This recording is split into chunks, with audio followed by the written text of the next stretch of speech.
Salam merhaba onlar. Geçersiz edilirler. Käbir tehniki sebäpden gijagalyk bağışlan ýöne gijaga almamyzyň iň esasy sebäbi men gahar gadamyň, gynanjymyň, gussamyň elgen çağdaýda bolmagy, ýüregim doguşyna aýtsam içmesi gana edil yaraly ýol bar ýaly. Şoň üçin şuň köp hakykatlary aýtmalym, aýtmalamy diýip şu iň soňky minutlara, sekundlara çenli maslahat edildi. Aslında men yaman goýup jogap berjekdim. Şu çemenöre diýilen biri tesvir ýazyp, hüjüm edip, başga eline nisbat gelen o. Dine hüjüm etmek, tökmed atmak. Bir arada bir zat bilýän diýe, aýt şo diýen zadyny, näme şollaýan, hiç ili suwutnama hiç zat ýok, umumy gurrun. Şoň üçin oňa da jogap berjek men şu näse berme, şu kefeň atsan, daş atsan sana sıçraýar. Şol şu häsiýetde biri diýdiler. Awat biz şoň häsiýetini hemme zadyny bilýäs. Ýöne şonu da käbir zatlary aýt geçmeli bolýar gynansalam. Sebäbi men adresime maňa garşy aýplamasy bar. Diýmek maňa aýplama bildirýän bolsa, şol aýplamalarına da men jogap bermeli bolýar. Şoň üçin Rodowaýakka bağışla, tomoşaçylar sizden bağışla. Şuň gününe aslında beýle zat bolmaly bolyn. Aladyň ýagdaýynyň şu derejäge gelmegine de şol çemenören paýy bar. Kabul etsin etmesin hiç wagt boýnuna almaýa, ýalňyşyny hakykatan boýnuna almaýa, mümkünne şol raýala käsetdäki adam. Şoň üçin Azat Gaýtbaýew efire goşuljak diýdi. Men hem aýtdym, çemenöre jogap berjek, sana yaramaz. Sen hem diýdim işiň görür. Sen hem duşman ılan eder özüne. Sebäbi düşünen o. Ne siyasada düşünýär, ne jemgyýetçilik herekete düşünýär. Hiç da düşünen o. Diňe menki dogry, diňe men bilýän, men diýenim bolmaly. Şoň diýeni bolmasa, Hudaý saklasyn. Ana. Ýöne jogap berjek. Begener ol aslında. Rating gerek ona. Kanalyna. Bugünkü göni aýlymyzyň mehmany söhbetdeşimiz tejribeli grajdan aktivisti, Türkmenistanyň içinde göreşe başlap, ýyllar Türkmenistanyň içinde göreşen hakyky manada reklamasyz, YouTube'suz ýa haýsy bolsa sosial mediýada bolman göreşen. Şoň üçin bugün Rodowaýdan Türkmenistanyň içinde göreşip bolýarmy? Hakykatdan hem göreşip borarmy? Ýaly soraglara we Azat bilen malançykly aýtjak täze köýne maglumatlara ulak berer, ulak salar. Ondan naşaryn men şol çemenören bir ýadan bir topar zatlar bar. Şoňa jogap bermesem bolmaýar. Şuň gününe men şoňa jogap köp bany suratda berjek. Kim şoňa näil düşünse, şolar ýaly düşünsin. Şuň üçin biz çemenörany goradyk. Töweregine gala boldy. Ýöne kim töweregine gala bolan bolsa, kim daşyny haksyzam bolsa, şonu goradyk. Köp adam şoň haksyzlygyny subut etdi. Gözüme bassy, dilime bassy, her zat etdi. Biz şo çemenöre garşy hüjümlere göğüs gerdik. Özümizi pida etdik hemme zada. O şoňam taňry ýalkasyny, ina şuň gün agyna gelenni aýdyp bizi günäkärlemeli. Gaty gen. Ýöne biz hiç wagt çemenören günäkärlemedik. Ya hiç zat diýmedik. Siyasata düşünýän bolsa, neme diýen adam nämemişin Murat Gurbanow bizim kanalymyzda çykypmyşyn. Şoň üçin hem gelen okuşyn. Gelmän de näme? Gelmän hiç. Kanaly biz galdyrdyk. Sen olara alaky täsirli adam bolsaň, näme üçin sen kanalyň gözgöň ýagdaýda? Halk näme üçin seni gollan? Halk näme üçin seni halan? Gynansaň şuň men aýtmaly bolýar. Sebäbi hakikat diýen sen. Ine sana hakikat. Ine sana hakikat. Adat İskakov hücum edýär. Şol wagtyň özünde hakikat üçin, hakikatyň tarapyndan yalanlara, tökmetlere garşy hücum edýär. Ýaşoklara hücum edýär, şolun kemçiliklerini aýdýar. Senem perden aňyrsyndan ýaşoklar bilen her hili bolýar. Türkmen oğlunun tarapyn tutan oğlunun baka burtopor şyltagat diýen bayram men tanamok. Bayram men bakyň üstünden tanap. Şoň üçin. Roza ayakka bagışsa şoň üçin häzir şu aýda men şoň aýdan atlaryny görmeli bolýan. Ine çemelere şeýle diýär. Döwlet Baýhan şol kezaplary Roza ayakka sesini ýapýan. Şol kezaplary sen öz eliň bilen bokdan galdyrdyň. Bizi ýadyňdan çykaryp. O nähili bizi ýadyňdan çykaryp. Kim kimi ýadyndan çykardy? Näme diýjek bolýar düşünemok. Baky diýen, bayram diýen kezzaplaram. Bayramçanyňyz himme toporlarda oturup intriga eden. Seňeme töwereňde bir topor şolar ýalyky gawat gelen toporda kilçerşip her ýyl bolup beren adamlar var seňeme töwereňde. Biz hiç sat diýemiz ama her kimin öz nemesi, öz boluşy. Nähili bolsa şolar ýaly bolsun. Biz olar bilen toý etjek bolýasmy? Nikah edjek bolýasmy? Her kimin kemçiligi var. Batyn bilýän, edýän Türkmen halkyna ýetirýän peýdasynyň bir prezident tutuş hemmäňizde de ýok. Şoň üçin baka görüpçilik edýäňiz. Näme diýär aprel, may wagtlary 2020-nji ýylda bizde oturan we aramyzy bozjak bolan. Koordinasiýon sebetde Çemenöre. Sen ýokduňmy? Rowşan Kılıçev bilen. Ondan ol Angliýadaky neme bilen? Beýlekiler beýle şolar bilen işleşen sen näme? İşleşek bolan. Şolardan haray gözlän. Şolary özüňe egin neşedinden sen näme? Senne syýasat tejribe bolsa, syýasata düşünü biljek senne bir sähelçe bir zat bolsa, şo zatlary etmezdi. Inni koordinasiýon tabetdäki ýol başçylardan Ýaşnar Haýitow Moskwadaky Ýaşnar Haýitow sen Moskwada näme üçin azady tapyp azady arka çykmadyň? Ýaşnar Haýitow jogap ber. Dokumentini düzetjek diýip azapdan pul alyp kidaýat etdiň. Satdyň azady. Şonu Çemenöre näme üçin Ýaşnar Haýitowa hiç sat diýmediň? Näme üçin şoňa öz garşylygyny, näileligiňi bildirmediň? Ýadyňa düşýän bolsa men Ýaşnar Haýitowyň näil adamdygyny sana aýdamda sen maňa garşy çykdyň. Käbir adamlar, köp taraply işleýän adamlar, diňe Ýaşnaryň däl, başga adamlaryň şüpheli adamlar barada haçan aýdamda sen näme diýän? Menki diýän, men daşoglym diýän. Bağışlan mehriban doğunu. Menem bir topar daşogly tanşymma, illeşim, nememma. Ýöne hiçbir bular ýalyky mikro millet paraz, mikro tira paraz. Bular ýalyky däl. Daşogly bolsun, palçykdan bolsun, näbeden bolsa şondan bolsun. Ýok, olar ýalylar. Bizim üçin türkmen bolsun. Bizim üçin Türkmenistanly bolsun, ilgün bähridini arayan, gözleyen, hakikatyň tarapyndan halal bolsun. Halkyň öňüne çykdyn, öz hakyky boluşyny görkezdi. Halkyň öňünde bir hili, perden aňyrsynda başga hili. Azadyň düşmanlary bilen gatnaşyp saklap, dostluk saklap, ondan soňam azadyň tarapynda. Bu nähili bolýar? Näçe gerek azady söwüp aňyryňyza gelenni diýip topardan kowduňyz. Näçe wagtlap gepleşmän gezdiňiz azat bilen. Hawa, azat bilen kim gepleşdi?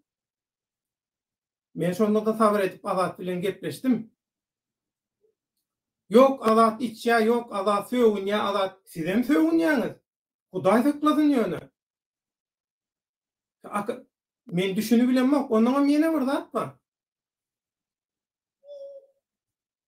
Vastakavet diýilýär. Orçça, sen türkmençäň gowg däl, wapçe ýeterlik däl sen türkmençäň. Şoň üçin käbir orçça sözler goşşak. Mekrowanda onlar aýtlaşma. Başga ýurtlar günnogor öwrenjek bolan wagty günnogor öwrenji diýip ýörüýte adamlar tutýarlar. Şo adamlar günnogorun halklaryny öwrenmek üçin, ýagdaýyny öwrenmek üçin vastakavet, günnogor öwrenji diýip ýörüýte adam tutup, şol adamlar günnogorun halklaryny näde öwrenýär? Dili bilen öwrenýär, medeniýeti bilen öwrenýär. Sen bular ýalak aktivist bolýan bolsaň, hemme zady bilýän, başarýan bolsaň, näme üçin öz dilini bilen ok, türkmen dilini bilen ok? Näçe gedek şu temada toparda jedelleşdik, başka tarafa çekýän? Hemişe tutulsan başka tarafa çekýän, başka meni ütgödüp bilmersiňiz. Seni hiç kim ütgötjek bolanok. Seni ütgötsen halkyň öňüne çykýan bolsaň, şoňa görä-de özüň alyp barmaly bolýan. Gepleşiňi, özüň alyp barşyňy düzeltmeli bolýan. Gurrunsyz şeýle. Eger siz türkmen halkynyň adyndan çykyş edýän bolsaňyz, halkyň wekili bolsaňyz, türkmen halkynyň dilini siz biläýmeli. Ýöneköy çopan bolsaň, watandaş bolsaň, köçegürüň derejesindäki türkmen dili size belki yeterli bolup biler. Ýöne aktivist boljak bolsaň, halkyň öňüne çykjak bolsaň, onu size hükmani suratda, iň ýokary derejede, edebi derejede, diplomatik derejede türkmen dili zerur wajyp. Türkmen dilini bilmän türkmeni düşünüp bileňiz o. Ine sen bärden gaýdýan zadyň. Köp hakykata düşünüp bilmeýäniň sebäbi sen türkmen dilini gowy bilen ok, türkmen diline gowy düşünen ok. Türkmeni düşünmeseň hem şolar ýalaky ýagdaýlar bolýar. Inni. Başka näme diýipdir?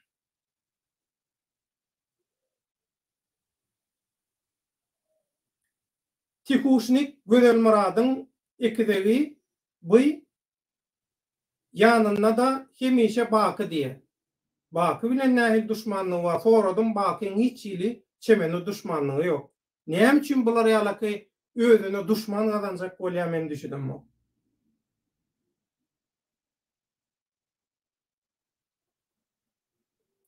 Maýkalar eýle beýle, o maýkalar gurrunum, gurrun.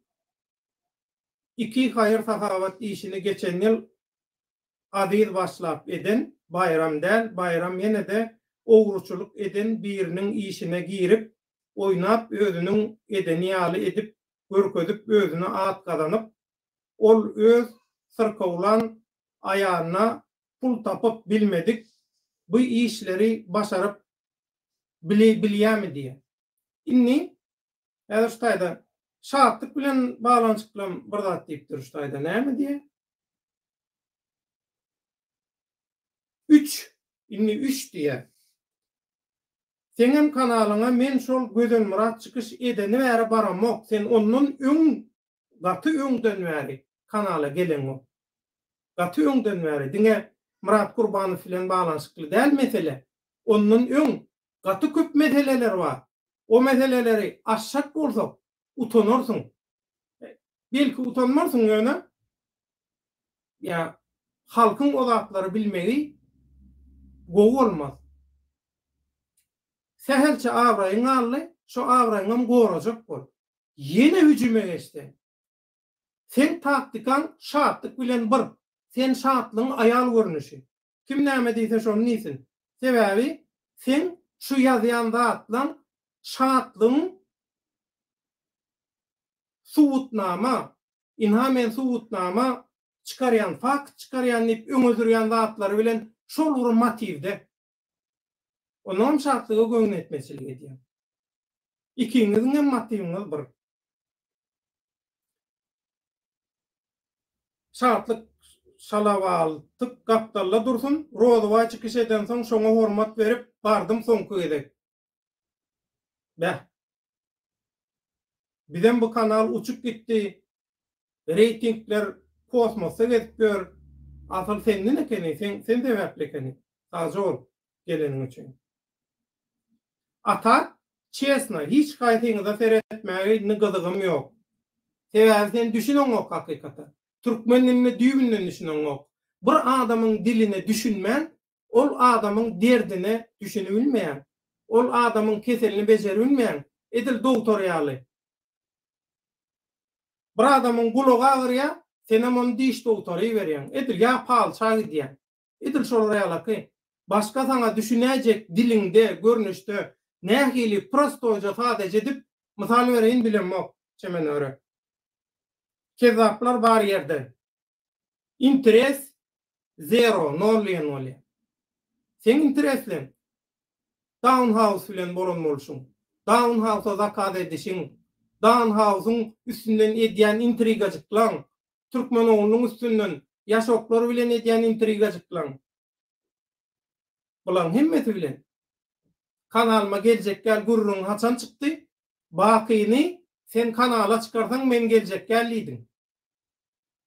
Menem bakyny çıkardım, çıkarmaga da dowam etjek. Ertir hayfan bolsa rejimiň adamy öz jinayatyny hakly görkezmek üçin, ýumorlamak üçin geljek çykyş etjek şu kanalla diýse, gelsin çykyş etsin. Başka tarapy, garşydaş tarapy çykyş etdirmek diýmek, ol adam bilen bile saýuzdaş bolmak, şärik bolmak, pikirdeş bolmak, şoň tarapyna geçmek, şoň tarapyny tutmak, şoň pikirini hakly görkezmek, ya şoň reklamasyny etmekden halkyň öňünde. Ýene bir zat azadyň sentýabrda polisiýa iň esasy ýerşi. Ýene bir zat azadyň sentýabrda polisiýa alyp gidenini men sana aýtmaly däl. Sen aýtmaly zatlaň maňa aýdanok, başgalaryň süýlen maňa ýetirip dursun. Şeýdip ýetiren bolsaň, bir ýeriň kemelerdimi? Çüýrärdimi bir ýeriň? Ha? Ya gaty erwet agraýdan gaçardyňmy? Ya egoň menmenligiň seni iýip gemirip çüýrederdimi, ýok ederdimi seni? Aýdan bolsaň. Nämemişin? Azadyň özi aýtmalymyşyn. Bäh. Gerek guramalara aýdyrly bolýar şolly. Olar ýaly gerek guramalara aýdylan bolsa, şolam ýeterlik bolsa, näme üçin azadyň nirdedigini? Senden başga adamlar eşden Türkmenistana gitdi diýip, eşden adyna derro azat bilen baglanşykly ýagdaýlary derro anyklap nirdedigini, nähili proseduralardan geçenligini öwrenebilýär. Sen bular ýaly guduraty güýçli bolsaň, näme üçin şol zatlardan habaryň ýok? Sen kompormaga dowam et. Ýöne bizden uzakda gaýrat et. Hüjüme geçseň hem jogabyny alarsyň. Mundan soň meni hiç kim saklay bilmez. Men hiç kimi dinlejekkä. Şuňa çenni men agdy birlik üçin sabyr etdim. Agdy birlik üçin geçirimlilik etdim. Agdy birlik üçin hoşmeýillik etdim. Murat Gurbanowyň kemçiligini görenmokmy? Murat Gurbanowyň kimdigini bilenmokmy? Ya beýlekilen kimdigini bilenmokmy? Sen haçan girdin siyasata, haçan girdin aktivizme, haçan girdin? Sen näme tejribeň var? Biz barıp haýdy döwürden bäri. Sen başga zatlar bilen meşgullanıp ýörkäň bir siýasatyň içinde diňe. Siyasy göçümü bilenok, hiç zady bilenok, derrow hüjüm, derrow töhmet. Beýle hiç zady bilenok çeme. Ýalňyşýan. Düşünmejeňden bilýän. Ters düşünjeňden bilýän. Ýene öz bileniň etjeňden bilýän. Näme etsen şonu et. Bizden uzakda bol. Ýene bir zat. Diňe koordinasiýon sowetden häzir halky allap, halky satyp aktivistlik, oppozisiýa meýdançasyny toklap beren Sen toparlongdan çıkan adamlar değil mi? He? Hanmına da cevap ver. Näçe gezek men duýduruş etdim.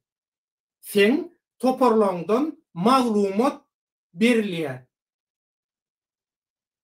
Rejimin tarapdarlaryna ananmadın. Ýöne iň soňunda anandın. Iň soňunda öz gözüň bilen gördüň. Köp sady. Siz rejime gaty köp maglumaty fabrika ýaly önürüp berdiňiz. Rejimin tarapyndan çykyş edýän adamçyklary hedil edip öz grup bolaňyzda ýetişdirip sallyňyz. Saddam, Nuri we beýlekiler. Awa kime nämäni suwud etjek bolýan, kime näme diýjek bolýan belli-de. Siyasatda siyasi göçüm diýilen zat bar. Ýene de gerek bolsa Murat Gurbanow bilen hakykatdanam Ag Türkmen halkynyň agdy berligine göreşe hakykatdanam peýda edecek bolsa Murat Gurbanow del, başga kimler bar? Hakykatdanam. Hawa biz bolly, mundan soň absurd bilen, yalan bilen, tökmet bilen, reyting bilen, zat bilen meşgullanjakka, mundan soň hakykatdanam halkyň islen görnüşini, halkyň bähwidine işleşek, gelin agdy berlikde hereket edeliň diýseler, agdy berlik üçin biz nähili saňa çydadyk, nähili saňa sen kaprizleňe, minmenliňe, gedemiňe, hemme zadyňa çydadyk. Olaň hemmeden dençe ýok. Saňa çydan adam şolara da çyda bilýär. Saňa çydadyk, agdy berlik üçin, halkyň geljegi üçin şolara da çydar. Şolara da çydar. Ýöne bizim bähwidimiz agdy berlik. Agdy berlik üçin biz her hili kynçylyga taýýar. Her öz egomyzy, zadymyzy hiç wagt öňde tutamyzak. Ýöne sen maksadyňa düşüner ýaly. Ol baýakka bagyşla. Vatandaşlarla salamlaşyp sana söz berjek. Galaksy keteme, salamu alaykum döwleda vatandaşlar, tesfir ýazmasam aýyplaşmam. Oğuz diýip biriniň ýaman ogur nemesi bar. Tesfiri bar. Şo tesfirde daýdýa häzir tapmadym nirek ýazanny. Döwlet baýhanlyğa sen diýe haýsy urdun vatandaşy? Sen niye Rusya Federasiýasyna Moskwa barıp bilen okdunmy? Eger azatdan habar almaýanyny eşdenmädiňa Rusya barmalydyň diýe. Gysgaly ýagdaýda barıp ýagdaýy anyklamalydyň diýe. Eger diýe maddi ýagdaýyň, pul ýagdaýyň ýeterli däl bolsa, aýdan bolsaň diýe biz kömek ederdik diýe. Öňe sen şo taýyp barmalydyň diýip şeýle bir garaýşy öňe sürýär. Inni ştaýda Oğuzov men aýtdym, eger mümkin bolsa men efirde diýdim, jogap bereýin diýdim. Şoň üçin Oğuzov men efirde jogap berýän Oğuzov. Inni şeýle bir ýagdaý bar. Men bir näçe watandaşlygyma, haýsy watandaşlyk, haýsy pasport bilen men çykjak bolsamam, Moskwa gitjek bolsaň resmi proseduralar bir hepde çekýär. Şoň üçin indi pikir et. Men iň soňky edek Azat Isakow bilen 19-njy oktýabrda gürleşdim. 20, 21, 22-nji oktýabrda eýýän Azat Türkmenistana iýerilen. Onda da näme iýerilen? Resmi görnüşde däl, hamala özü giden ýalydy. Görýärmi mekirligi? Ebawy resmi bir iş etsen, resmi bir düşünürüş, ya şoňa meňdeş resmi bolsa bu iş sen halkara gurumalaryň öňünde eden jenaýatyna özüň subutnama döredýän. Bular şoň üçin ne resmi bolmaýan ýagdaýda azady berdiler. Şoň üçin Oğuzov näme jogap? Onnoňam min variantçam azada has şalt barabilecek adamma Yaşnar Hayatov. Şol helki pul alıp dokument oňup berjek diýip söz berip sözünde durmady adam. Çemenin toporunun mesada adamlarının biri. Koordinasyon Sowetiniň ýol başçylarynyň biri. Rossiýada da bir topor jemgyýeti zady bolan şu zatlary edip anyklap biljek adam. Şolary alaka. Şoň üçin oğuz faýflaşma. Risk, salamu alaykum. Salam. Salamu alaykum, ýedi salkym diýe. Göroglu we salamu alaykum Döwlet Baýhan. Salam. Döwlet Baýhan enne tomaşaçylar. Siziň hemmäňize diýe. Gara gül salamu alaykum türkmen halkym ýolumyz ak, ýollaşymyz hak bolsun diýe. Göroglu we salamu alaykum Döwlet Baýhan watandaşlar, salam hemmäňize. Galaksi Oppozisiýa we aktivist smoklar rejime goşan hökümünde ýüpsüz daňylan lal gullary sowut etjekdiklerini wada berdiler. Üçüncü diktatoryň doğunu biçilli. İki diktator nädip birlikde, iki diktator nädip bitjek diye. Karajoglan Türkmen, assalamu alaykum mehmani illeşler, samanlygyňyz hemme diýipdir. Garawul 83 ýyl öň Türk serkerdesi Atatürk'ü hayata göz yuman günü Türk halkyna başsaglygy dileýän. Şu gün beýik serkerde halaskär şol urwatyň özünde Kaka tarapdan, ata tarapdan Kızıl Oğuz, Eze tarapdan salırlan Garaman tiresinden olan hem Kakası hem Ezesi Türkmen olan Mustafa Kemal Atatürk'ün şu gün bakiyete göçen günü. Şoň üçin gynantak da şeýle temada şu günkü temada şolary alakay bir-biriniň içine girdi tema. Aslında onu aýratyn etmeli. Ýöne ertirden näre gaharymdan, gynancymdan hiç sadet bilmedim. Şoň üçin bagyşlasynlar meni. Atatürk bilen baglanşykly hakykatlary bilýänler. Bolmasa gowy afişladım, taýýarladym, ýöne bolmady. Skif Masaget, salamu alaykum vatandaşlar diýe salam. Mawtumul Praga, salam Döwlet Baýhan. Men Angliýadaky Kakamrat Hydyrow bilen gürleşdim. Şumat Azat Isakow, Şatlyk Şyhyýew baryp alyp gaýdypdyr. Subutnamasy bar ekenliği.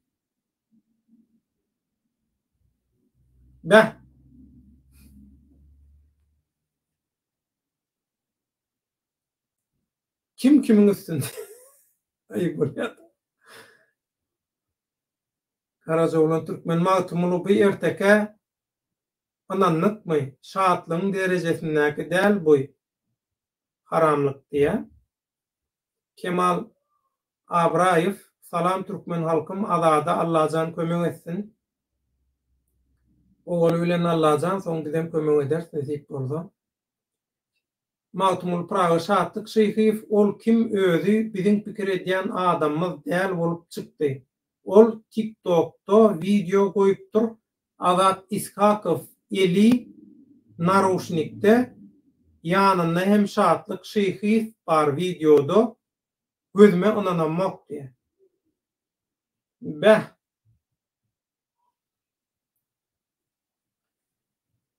Karajoglan Türkmen mawtumuly nirede heselle kakyanlar diýipdir. Skorpion azadyň maşgalasyna sabır, azadam ruhdan düşmezlik, azada ruhdan düşmezlik dilek edýänliğe.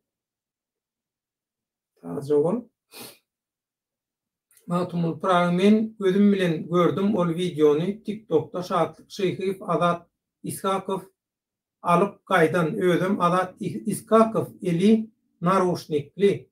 Allah saklasın, işimiz gaýdaýdymka bilemok inni diýe. Skif Masaget, Allah kuwat versin azada diýe. Mawtumuly Praga Allah kuwat versin şol adatçana diye. Cennet aknur näme diýjegimi bilenmok. Hiç kim bir ýere üýşeliň, agbyr bolup hereket edeliň diýenok bassyn ýok bolsun bu dünýä diye. Agbyr boljak bolsaň mana şolar ýaly adamlar çykýar. Sene çemçe bilen ýygnaýan olaram bederelep dökýär beýlik tarapdan. Gynandam şeýle ýagdaý häzir. Muny üýtgedip bilmeýäs. Mümkin näle üýtgetmek. Şat matumul prawy şat diýen adam 10%-dem tanamyzok öýdýän. Ol özüni samsyklyga salyp etçegi içinde ekeni. Matumul sen kefirlen okojak. Sen şatlyň reklamasyny edýän. Şoň üçin sen kefirini okojak.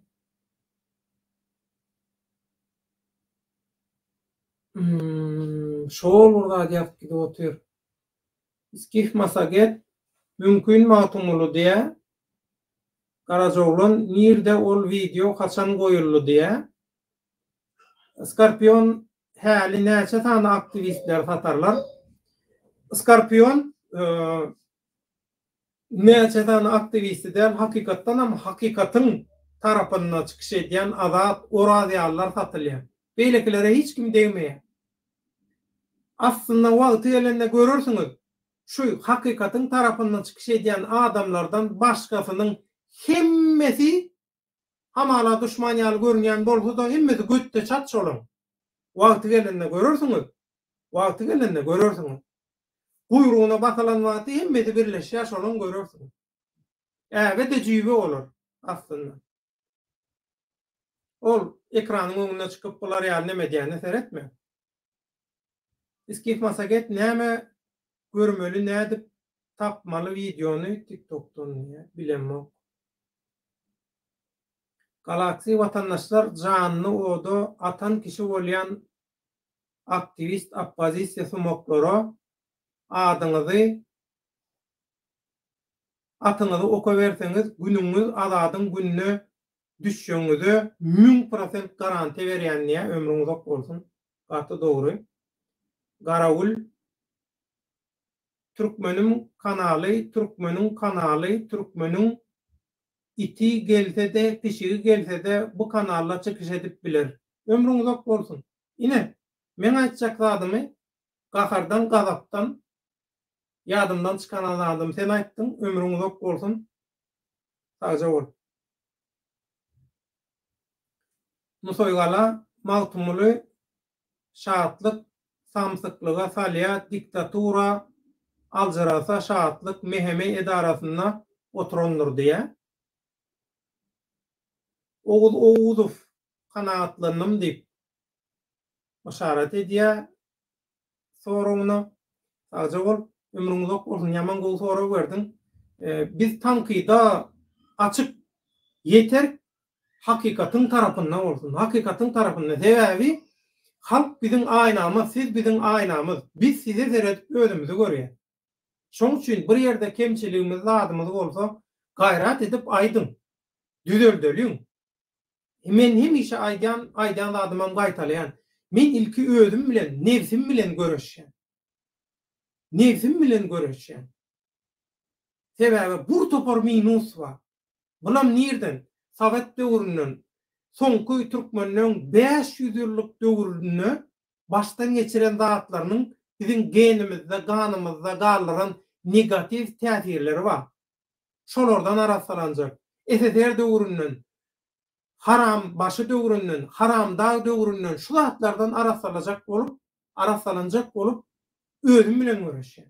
Şoň üçin kömek etseňiz şeýdip kemçiliklerimizi aýdyp, tankit edip, oğuzu fiyal, oğuzu soraglar verip, hem bilelikde kämilleşir, bilelikde öňüňizde sag bolun. Ahirine oppozisiýa sumoklaryň perdesi açylyp uğrady. Şoň üçin janyny oda atan kişi bolýan aktivist sumoklar esasy rolly oýnaýar. Kim şa şoňa akyl ýetmese, biz dyýda çökäýmes çökäýmek garlymy vatandaşlar diye çökörüp bilmediler. Galaksi arkaýyn biz egin berer. Garajoglan türkmen migrantlar hakynda kanun 30-njy dekabra çenini uzoldurup duran ýagdaýyna adadyň ümsümden deport edilmegi bu oýunyň köpçülikliğin gurnolup amala aşylandygyna şahyatlyk edýär. Hawa sebäbi adadyň dekabr aýynyň soňunda çenini ýaşaýyş ruhsady bar Russiýa Federasiýasynda. Ýöne şoňa garamazdan ada istemese de Türkmenistana iýerli. Hamala özligi bilen gitdi ýaly görkezli ýalan. Garajoglan türkmen magtumuly ünsü başga ýanyna sogajak bolanok mu senniye gaty dogry. Şoň üçin men okajak geldim. Görogly beg Döwletaga Rozowaýaga söz bereli ol näme pikirdeke häzir hukman berjek.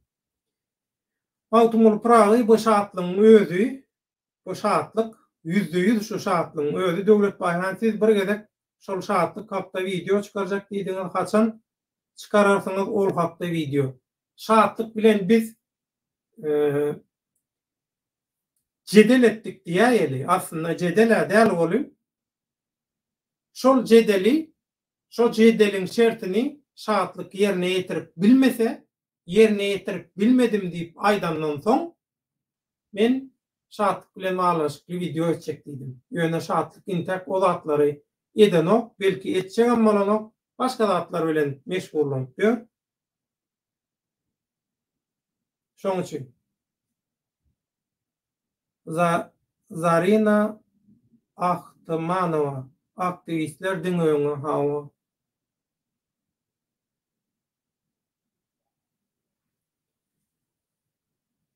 Ivan Ivanov döwletaga ýalňyşkan beýlik aktivistler ele sanlanna wagtynda hereket edildi. Azat Ishaqowdan habar bolmady. Wagtynda hereket eden bolsak belki şu zatlar bolmazdy. Ivan Ivanov men näme diýdim? Sentýabrda Azat tutulanny, şol tutulanny bilýän, kimem bilýän bolsa, diňeçe men öredem. Kim bilýän bolsa, Azadyň özü aýdanok, aýdasy gelenok, ejizlik hasaplaýar Azat aslında şu zatlar aýtmany. Öz maşgalasyna edilýän basaşy zulmy aýtmanam ejizlik hasaplaýar Azat. Şoň üçin aýdanok. Bolýa Azat şoň üçin aýtmady. Kim bilýän bolsa aýdaýmala, Azadyň üstünden şolara ýalaka polisiýa iýerli we göýberli. Bu duýduruş Azat çykmalydy şo ýurtdan. 3-nji ýurda çykmalydy. Çykaryp bolarmy? Russiýa Federasiýasynyň şertlerine Azada gezek gelenni. Azady çykarmaga öz kömegini teklip edenler bar. Olaňam özleri teklip etdi. Bir saat diýemdi. Tanamayan adamlarmy teklip etdi. Ýöne olar rejimiň adamy däl. Indi bolsa şu bu o gurrunlar geçelim. Aktivistleri kimse yıkamaz diye Zarina. Şeyle olsun.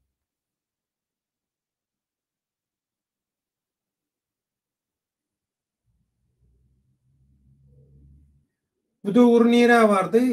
Haçan görseň gıýkylyk kalmagal, agdybirlik nirde haçan görseň bolgusyzlyk döwletagam. Görünüp dur hemmeda. Karagül Azat tutuldy diýip Türkmenistanyň halky durmaly däl, hiç kim duranok, durjagam däl. Arkaýyn ol. Risk täden geldiň öýdän, täden salam berýän.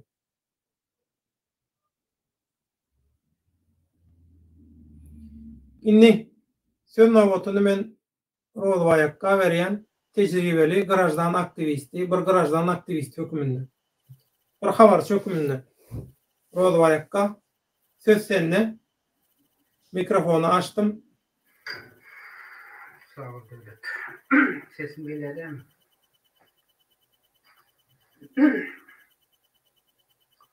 Sesim geliyor mu devlet? Geliyor. Sözlerim. Gülüyor. Tabii yakasın. Önce şu ikinci dönem şu ne oldu?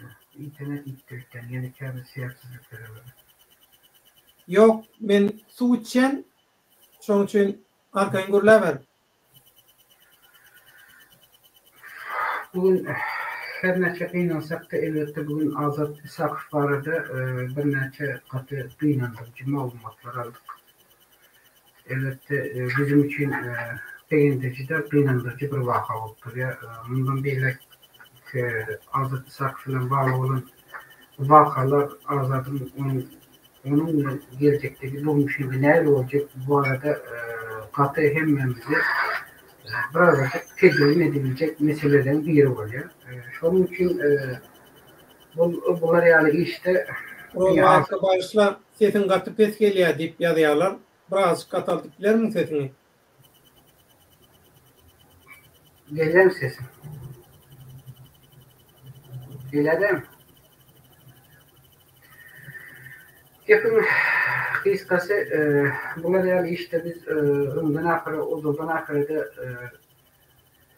bir topar malumatları, bir topar bilgileri, bir topar var olan tecrübeleri biz o zaman ahire halkın dikkatine getirdik.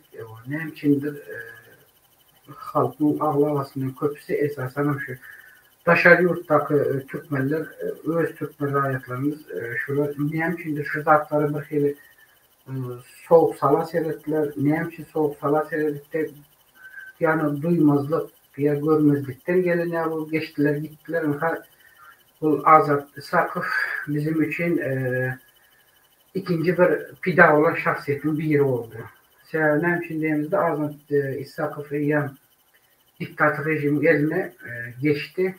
Geçene varada da elbette biraz da gişrak malumat aldık. O da her kim doğrusuna etsem her kim ona doğru. İstivetini alan bir yok. Ama şu makale içinde Azat İsakov ile bağlı olan meselelerde, Azat İsakov ile bağlı olan zatlarda kâbir haber veriş siteler de hiçbiri kâbir malumat vermedi. Bildi mi, bilmedi mi, ya bilip bilmezlikten geldiler mi? O da bizim için biraz gümürtük olup kaldı ortalıkta. Şunun için Azat İsakov her günde doğusuna ise eğer şu diktatör rejimin şuna hizmet eden hizmetkarlarının eline geçti. Bundan beyler bütün işimizi, bütün zadımızı, davamızı, cencelimizi bir kara koymadan Azat İsakov ile bağlı olan ehli güçlere, Azat İsakov ile bağlı ehli elimizden gelen güçleri, hareketleri şununla bağlı olan meseleleri öğrenmemiz gerek. Azat İsakov'tan uzun hemmemize məlum oluşalı bundan 2 yıl boyun, 3 yıl boyun yardıma düşen olsa uzun Ömürzak Omar Kulif şeyler yardaydı, pida oldu. Ömürzak Omar Kulif'e de şeyler yardaylarda birazcık akıl fikir verdim makalı bilmedim. Şu dövrde şonuşa kellesini uzun yine şu öz rayetlerimiz oldu da. Şu öz tövrendeki din görüşleri şunun için Türkmenistan hükümeti özünün içerki siyasetini daşarı devletleri ya daşarı Avrupa devletlerinde ve şu sanda halkara kurumların önünde özünün açık siyasetini Türkmenistan'da hem mezat gülalı güllük demokratiya bari al gökezme sinaşır ediyor ve sinaşır edip dur ve şu sanda da Türkmenistan'ın öz içinde hafif siyasi rejim afterita diktatör rejimi kulluğu hüküm sürdürer hüküm ravanlık bilen ve şu esasda da her Türkmenistan'da hiçbir siyasi demokratik bir rejim hükümet işi yok. Hazırlıkçı bunda. Şu sebepten Türkmenistan'ın daşarı yurttaki Türkmenistanlılarla bilen bağlı olan karışı bundan deyilerde hasem beter iş alıp para Türkmenistan hükümeti. Sevnem için diyende 3. diktatör rejim kurmak için şu oyunun başlandığı ülkelerinde ben eyyam sana bundan bir neçe o zaman Maya aylarından farklı onların amaydıktım, duyduraktım. Ama şu aydan sözümün neticeleri her şeyden aittim. Gerek olsa adam canım bu yerde pida verirler, adam özünden pida derler. Yitirimden bulunlar, öldürürlerim diye aittim hakikat. Aydınlar dilde, düşüner ya dilde. Nu şu zatlar yine yuvaş geri otur. İndire bundan beylek ve bundan son Türkmenistanlar ne etmeli? Ne kılık hareket etmeli? Kime kulak asmalı? Yani bizim esası durmalı yerimiz şu. Bundan da şerhem ben hazır şu bir tema geç bir sultanlığa geçmekte elimdeki var olan sultanlığa geçmekte ben yine bir şeyler yapacak demekçi. Şimdi artık ben ne uğramaydım. Büyük gepleşimizin bundan bir hep tozallı gepleşimizde de aydettim. Şu Türkmenistan rejimini kulluk eden rejim parazitlerle birlikte yol gören şolarla birlikte özara her şimdi araba alışıkta olup duran şu toparların başındaki kâbir haramzadaların özleri Türkmenistan layıklarını şu şekilde şoların eline teslim etmeye elinden gelen edip dururlar. Yani bundan beylekte yine şolar elinden gelen edecekler. Ne için ben indi bu gepimi aytmamın sebebi ne için beyliği aytlayan o ne mi sebepten o yine bir elimde bir yeni kazanacak olacağım diye kâbir topar yol başlarında ya bir kâbir şu toparın tövrendeki haramzade itten dörevlerde şeyle bir fikir dörevler. Ben bu sözümün iyisi ben bunu her zaman aytlayan yine de aytacak aydı gelmeme de devam edecek. Biz geçen bundan 2 gün şu devleti toparının yolbaşısı şimdi aytması birazcık yaman ayrılığına için neyme doğru yönen yok yöneme şu aydık geçecek şu devleti toparının yolbaşısı 3 harfli Murat Kurban diyen adam özünün alıp otur efirinde ahirinde özünün içinde ve öz yüreğindeki niyetini Gökman'ı suratta suud etti. Şu tayda nemediydi milletin şimdi Arkamdan ses geliyor. Fondan. Fondan ses geliyor. Fondan ses geliyor. Şu bir açık telefon burada atma vursa radyo, televizor. Şunu yapıyor. Şimdi geliyor mu?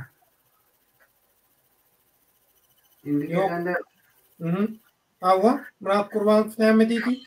Murat Kurban şu tayda özünün efirde çıkış edip duran yerinde özünün kimliğini ve ne kadar adamlarını Haysi rejime kulluk eden yine bir gezip özünün edepsiz bir dilde, edepsiz bir dilde özünün kimliğini, içerki yüzünü yani şu tayda efirde apaçık yüze ilan etti. Bu etmesinin sebebi ne miydi? Qeyzini pelan edin dedi. Şimdi ben öz dilinde açacaklar onun. O qeyzini pelan edin. Bize hareket etmeli, beyliklerim yatmalı mı dedi. Şimdi şu tayda benim açacak olanım şu Murat Kurban deyilen haramzadan şu özüne aydayım. Şu sözü bilgeçleyin ayttı. Birinciden, ikinciden şu sözü aytmak için İspisal halkta şeyle yine bir ortalığı bulaştırar yani halkta şeyle bir depresyon görütmek için yani şeyle bir davleni görütmek için görüyor şu adama şu buyruk şu söz aytmaklık hünname verildi de buyruk verildi. Yani bu verilen buyruğu yerine getirmesi gerek. Ondan sonra şu sebepten şu tayda halkı öcüktürmek için şunu bilgeçi ayttırdı gızı getirmek için yani. Yörükte şu işi şey etti ve şundan sonra şu tayda şu söz aydından sonra özlem şu yüzde seresene yüzünde hiçbir neyme kalmadı o şu gözü beyni düşüncesi milletin satanın arasında olan şeyle siyasetçi mendeki özlüğün atan adamların o yüzü gülüp duruyor pas diyen de gülümcürep durdu o şu kızın pelan edin diyen adam. O indi meşhurdan şu an hazır seslenen birinci seslenmemin sebebi şu an ben şu an seslenen Murat Kurban senin özüne seslenen şunu yardımdan çıkarma sen kızını pelan edin deyip o sözü kime aittın haysi şahsiyete değiştirer dedi vayçak oldun veya sen millete mi şu sözle yüzlenmek istedin. Eğer sen bu sözü millete ya birine şahsiyetine aitçak olanı suud etmeyecek olsan da onda sana diyeceğim şu var sende var zat millette de var. O eğer millet men senin dilinde ayda oturmayın. Millet senin başkalarından men asılmayın. Millet eğer seni ederse o millet seni ederse sen bir ömür yerinden kalıp bilmen o var. Ağzın susurak uçuklap yatarsın sen. Şunu yardımına çıkarma sen haramzade. Bu bir. İki. Sen o zaman kıvır çıkışların birinde sen nähili guru näldip nämedik dünýäde düşýän sen adam. Biz eger raýatlar tutturmak niýetimiz bar bolsa, biz raýatlar deportasiýa etmek niýetimiz barsa, şeýle bir şekil, şeýle bir ýagdaýda gowy edip bir deportasiýa etdirmez, hiç kim habarda tapylmaz diýipdi. Aýtdym şunu, aýtdy şol adam. Şol adamdan haramzadalyk etmeginin sebebi Halk we owadan görnüşde diýdi. Edil, ha. Men 19-nda gürleşdim adat bilen 20-si, 21-i, 22-sinde eýýam uçan. 3 günün içinde iş biten. Yaman şalt we owadan görnüşde diýdi. Indi bundan soň adımından geçtik. Ene birinci bunun kime işleyen ve kimlerle arabalaştılar bunun ene birinci suğutnamaları şu taýdan çykdy. Bu adamın bir. 2.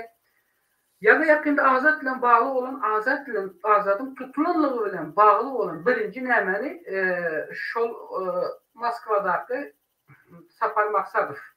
Sapar Murat Maksadov. Şonun yanında özçe yönete... Mahkama şenlik diýsen de şoňa adym tutmadan mahkama şenlik oturmayın da, o kendi özlemesine geçi oturmayın. Ben az onun size kimliğini aýdyp berjek. Şol haramzadanyň yanında tapsy var bir sany. Şol ispsam şoňa şol buyruk berildi. Şol buyruk berildi, sen şunu duydur indi. Boldu, füsö sen duydur, biz bärde hemme zady geremizi etdik, aldık. Indi sen şonu şu taýda orta at diýip, oňa da ispsam etdirdi. Onu atanım kim? Ene mesele şu taýda bildireň. Şol efirde özümüz gördüğümüz şol Röşen Kılıçyflygyny. Kılıçyf Röşenligini. Bu Kılıçyf Röşen kim? Kılıçyf Röşen 1980-nji ýylyň 14-nji maýynda Boýnuzyn etrafynyň Boýnuzyn genişliginde eneden doğulan. Ve Röşen Kılıçyf Röşen Şirinbaýewiç häzirki döwürde hem şu Boýnuzyn etrafynda ýaşaýjysy. Şonuň özünün hem häzirki döwreçelini hiçbir şekilde daşaryurtly tasdiklayan daşaryurt pasportu yok. 1. 2. Röşen Kılıçyf. Özünün zagran pasportu yok. Özünün Röşen Kılıçyf'ın Kılıçyf Röşen Şirinbaýewiçiň özüken özünün şu unutulan pasportunu 1998-nji ýylyň 24-nji iýulunda alynan. 1998-nji ýylyň 24-nji iýulunda özüne değişti. Şu resmi pasport alynan. Unutulan. Türkmenistan öz içinde hereket eder. Şunu olan şu pasportlarım häzirim Türkiye devletinde aýlanyp beren. Indi geçelim azatlardaky mesele. Azatlardaky mesele geçerimizde bu oğlan azatı kritikawat etdi. Näme diýdi? Azat diýdi. Nelegal ýagdaýda Russiya devletinde tutulan siyasatla hiç bir ara bağlanışığı yok. Nelegal sebäbem onu Russiya devletinin migrasiýa nämesinde saklap durlar diýip maglumat berdi. Indi onun beren maglumaty bilen bizim bugün kalan maglumatymyz geldi mi? Gelmedi. Biz bu resmi Russiýanyň resmi edarasy bolan, ýani Russiya devletiniň içeri işler ministrliginden alınan hatyn jogabyna göre Azat İsakow hakikaten Daşary işler ministrliginden. Daşary işler ministrliginiň alınan nämede Azat İsakow 22-nji oktýabrda Türkmenistan döwletine nämedipdir? Koy verilipdir. O da öz isteği boyunçalı. Indi berde bunları biz katı kendi Bağırsa doğrudanım içerki bunu tırnıktır. Hava içeri işler ministrliği. Ben yanlıştım bağırsa. Indi biz şu zatları belirle geçmemiz gerek. Azat o şol içeri işler ministrinin beren yankı Görköz'ün beren cevabına göre Azat İsakow 2015-nji ýylyň yanlış mesela Näçes döwlet çotaydy. 3-nji delegasiya toplanışyk öňkü Passowet döwletleriniň Duşanbadaky halkara ýygynaşygynda 2015-nji ýylyň 30-njy oktýabryna gol çekişilen özara alalaşyga esaslanyp diýär. Şoňa esaslanyp aktarılıp ýüren raýat höküminde, Rozutda ýüren raýat höküminde gözlenen raýat höküminde şonu tutup Moskvanyň içeri işler ministri ýa-da Türkmenistana teslim edipdir. Gelip indi şunu şutaýda men bir anyk özara alalaşyk bar diýär. Şo 2015-nji ýylyň 30-njy oktýabryna Duşanbede gol çekişilen alalaşyga göre şoňa gol çeken ýurtlar gözlenýän vatandaşlaryny, adamlary hökman tawşyraýmaly. Şoňa şol esasda azady iýerdik diýär. Şimdi azadım şol esasda gözlenen raýatlar hükümüne girýär. Şimdi şu içeri işler ministerinin şol aýdan esasını azat eger bular ýaly gözlenen raýat hükümüne girýän bolsa içeri işler ministerligi şu gözlenen raýatyň öňden bäri azady näçilden bäri Russiýada ýören döwründe seretmezden näme sebäpden azady şu döwürde tutsak etmän soňky bir näçe günlük doğa bir aýyň içerisinde azad tutsak edip bu taslama esasında İçeri İşler Ministeri bu cevap verdi. Bizi esası kızıklandıryan 3 günün içinde son aylarda değil. Onu näme üçin azadyň ýaşaýyş ruhsatyny 30 dekabra çenni uzatdyň. Azada näme üçin Birleşen Milletler Guramasynyň goragyny berdiň. Şo gorag Birleşen Milletler Guramasynyň halkara goragy çäginden azady Russiýa Federasiýasynyň içinde sakladyň. Olar real gözlenýän bolsa. Dobroy utra. 22-sinde ýadyňa düşdümi azadyň gözlenýänligi? Yok, döwletlerde şol içeri işler ministeri özüne üstüne gelecek jogaby nämedesi geleni yok da yani bir kere bilýärler özüne gelecek jogabyny sar ona haşara varsam günümeter diýär senler maňa diýär jogap berdiler bizi samsykere goýuyor adamlary Apple riskası. Sonunda yazıptır siz şu arada mesela Türkmenistan İçeri İşler Organı'ndan sonra bilirsiniz organ idaralarından. Türkmenistan İçeri İşler Organ idaraları kime hizmet edecek, kime ne cevap veriyor. Ben 30 yılın devamında hemen hiçbir daşarı yurdun bir idarasına ya hiçbir daşarı halkara kuramasına cevap vermeyenle hem beş parmağı yani biliyor. Bize biliyoruz. Bu esası bellemeli zaten. Şol Türkmenistan'ın İçerki işler organ idaraları bilen birlikte daşar yurttaki ozalkı hukuk koyan idarasında işleyen adamların şu işin içerisinde esası parmaklarının varlığını bir alamatını bize önden arkada görkezi geldi. Görkezden yine şu sebepten meşhur size bir zarfı suutnamanı size görkezecek. Arada ben bir duyduruptum bundan bir hafta ozal hiç kim inanmadı. Yani meşhur size şu suutnama esasında bir zart görkezecek. Yani şu suutnamanı ben kaçan niyeden aldım Kayseri'de o arada nämesini ben üstüne özüm yörete lentevlerini yaptım. Bunu görkez ben size. Bu siz şuna katı günü söyleyip okap verecek ben son size. Yine adamlar. Yine gördünüz mü yine. Şunu hep mekim görün. Yine. Şurada iki yan kırasında aklı istle yapılan yeri vardır. Yok aşağıda. Şunu ben özüm yaptım. Kayseri'de aradan aldım. Ne için aldım? Ne sebepten aldım? Kayseri sodalarım yaptım. Şimdi şu adam kim? Sapar Murat Maksat Bayramoviç. Hem mekim dinlesin. 1967 yılın 12. fevralında Aşkabat şäherinde doğulan häzirki wagtda Russiýa Federatsiýasynyň raýaty bolup ýaşaýar. 1988 ýylda ozalky SSR döwletiniň SSR'e değişti olan Milli Howpsuzlyk Gullugynyň Golitsinodaky Serhet Harby Siýaset Mekdebini gutaran. Ve 1992 ýylda ozalky SSR'in Milli Howpsuzlyk Gullugynyň Daşkentdäki ýokary mekdebini gutarýar. Ve şu yılda yani yine şu 1992 yılın may ayından başla 1997 yılın Ağustos ayına çelli Aşgabat'taki Türkmenistan'ın milli howpsuzlyk idaralarının dürlü vezifelerinde işleptir. Şol dövrde. Yani Türkmenistan'ın milli howpsuzlyk gullugynyň ikinci bölümünün aýratyn möhüm wakaları için işleyen yani ikinci asobatbel milli howpsuzlyk gullugynyň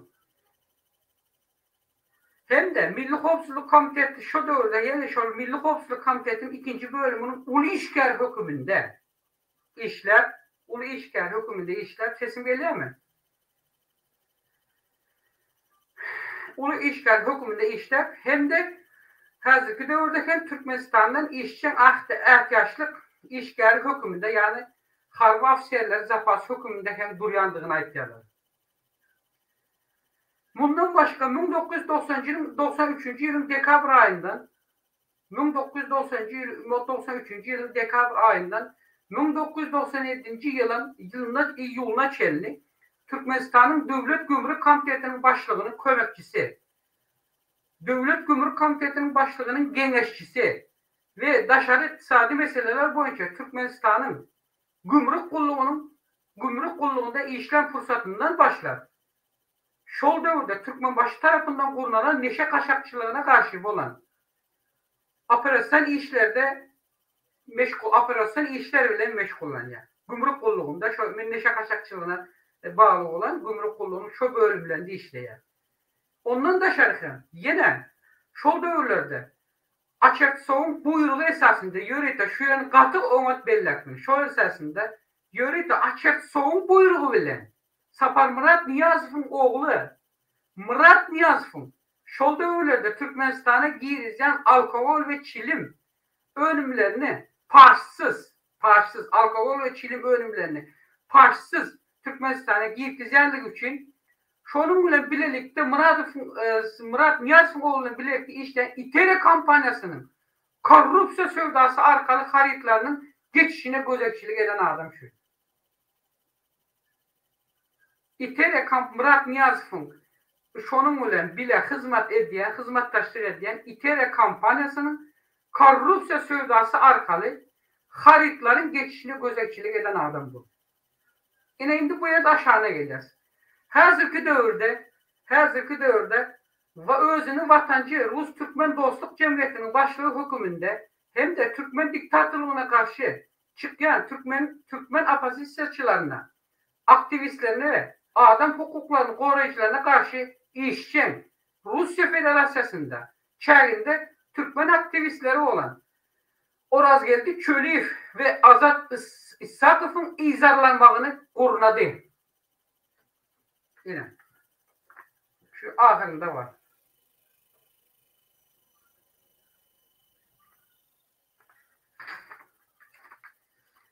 Şimdi bugünden başlar yine aydayım.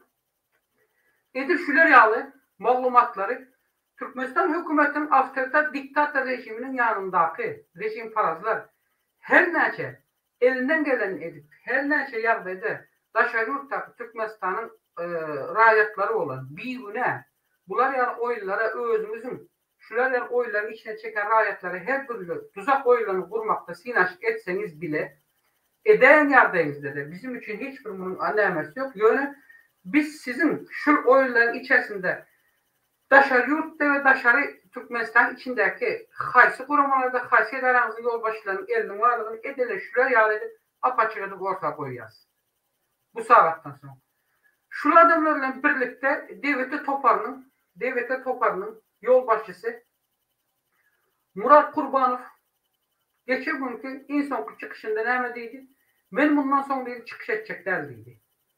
Bakana neme benim dedi pat beşçiliğim düşük dur dedi. Adam nemesi sağını düşük dur. Sere diyen yok. Yine neme deyip özünü izatacak oldu. Yani bu da yönetici şuna verilen buyruk. Şu sebeple bu özünü izatacak edip özünü görkezdi. Ve ondan hiç kaçan el çekilmez. Yani bu oyunun içine bu adam girenden sonra şu oyun hazırki diktatörün oğlu Şotak Serdar gelene çelini bu adam şu oyunun içinde bulacak. Bu hiç kaçan çekilmez. Bu adam bize öz şişeni Mayın 25'inde bir görkezme veripti. Şu yılın önümüzdeki yılın 2022'nin Mayın'da ben şundan sonra ortadan çekilecek deyip buna memlekin bellesin. Şulardan şu taydan çekilince şu Serdar gelene için şu taydan çekilmeye. Yine şu adamın kimliğini hemmekim ona bilip koysun. Haysa adamla kim bile nehli işleye, nehli derecede bunlar öz aralarında işbirliğini alıp arıyorlar. Yani işbirliğinin dil düşüklük. Ve şu sebepten Türkmenistan'ın bir neçe ayaklarının öz tövrendeki haramzade adamlarla birlikte büyüğüne halkı aldar köpsünün malumatlarını ve köpsünün gerek olan ehli nemelerini Türkmenistan hükümetine şu Topar yolbaşlarının özleriyle birlikte gitti. Bundan aşağı indi bir malumat bilen değil o. Bundan başarı Minaz Şütay'dan Türkmenistan'ın hazırki Qopsuzluq Qulluğu'nun ministri olan Qurban Murat Anlayev hem de Türkmenistan'ın General Prokuraturası'nın yol başçısı Batır Attak'e seslenen sizin bundan sonra edecek olan işiniz o. Türkmenistan'da alınıp parlayan siyaseti rayatların yüzünden siz siyaseti düzederiz deyip fikir edecek olsanız özünüzü açık açık görkezecek deyip fikir ediyen olsanız alıp parlayan işinizde ve idaralarınızda bundan sonraki işlerde sizinle bağlı olan bu adamlarınızın hem beylek adamlarınızın centilmenlik ara bağlanışıklarını indi biz bozmalı ve bozmalı mecbur olacak. Bozarsam indi bundan sonra. Başka bu yerde yine bir diyecek zadım bu işlerin asıl başında o zaman yardıma düşen olsa şu 2 yaşlı vardı. Asıl bu işe 2 yaşlılar tapşırılıptı. O 2 yaşlıdan hissat alınmayacağını bilip o 2 yaşlıdan beter bu işin asıl söydasını ve bu işi kurunabilecek yaş başlı adamları şöyle topal yol başlarını öne çıkarmak için birinci çurda şu Safar Maksadov bunlar hemmesi Ozal'dan bilen olsam yankısayan ayrıçın aşağı koordinasyon merkezinin içerisinde gören Safar Maksadov mahkuma şehirlik diyeniz ondan sonra Murat Qurbanov onlar bir neçe nemeler içerisinde özden ayrı bir bölükleri taşladılar ve bunlara şu sanda himayet veren şu Ozal'dan ve şu Türkmenistan hükümeti bilen ara bağlaşıkta olup duran kəbir xabar verici seriştesinin jurnalistleri ve xabar verici serişteleri hazır şulara himayet verip şuların propaganda, siyasi propagandalarını alıp bağlatıyorlar. Biz onların hemmesini takip ediyoruz. Bundan sonra da onlar arada da hiçbir nemetçimiz yok. Şuları alıp, yani yan görkezim, şuları alıp bütün delilleri alırız, görkezeriz, önümüze atarız. Haysi kime ne işte, ne yapıyor diye ondan sonraki alınıp parılacak işte de şu esası yüzleneceğimiz şu rayetlara hazırlıkça hem ekim özümüze katı ulu seresap olun. Bu oyun size katı başka yerlere götürüyor. Sizin topanınıza ve sizin tövrenizdeki sizin yağlı rayet eğleşimine bürenen rayet doğunda bürenen özünü aktivistmen deyip ön açacak olduran kəbir aktivist sumaklara siz göz koyman. Aktivist sumaklara göz koyarsanız yine hazır şu Azat gün İsakıf'ın gelen günü sizin başınıza düşeceğen görünüp duran. Şunun için ben hazır şu tadını yine bir seslenecek sadım. Ama ucu yağda çatlayan olsa ehli Türkmenistanlı rayetlerden ve Türkmenistanlı vatandaşlarımızdan eşçek haişim hemen özümüze serasap olun. Haysiyem olsa bir toparın içerisindeyken artık görünmem, uzak durun edir şu gece gündüz. Şu gece gündüzün içerisinde eğer yanlışmasam benim son kalan malumatıma göre Türkmenistan şu dekabr ayına ortasına çelini katı ulu bir ütkeşikler etmekleri mümkün. Ondan rayetler var da. Şunun için yine de sizde yaraya bir neçeniz şu işin pidası olup ömrümüzü rejimin elindeki tutsakxanalarda geçirip özümüzün sağlığımıza ziyan getirmem diyecek olan adamlar. Qalandan bundan sonra yine biz buna hazırlıkça takip edip duracak. Bundan beylerken Azat İsak'la bağlı olan əxli məlumatları biz bilməməsi inanşarız.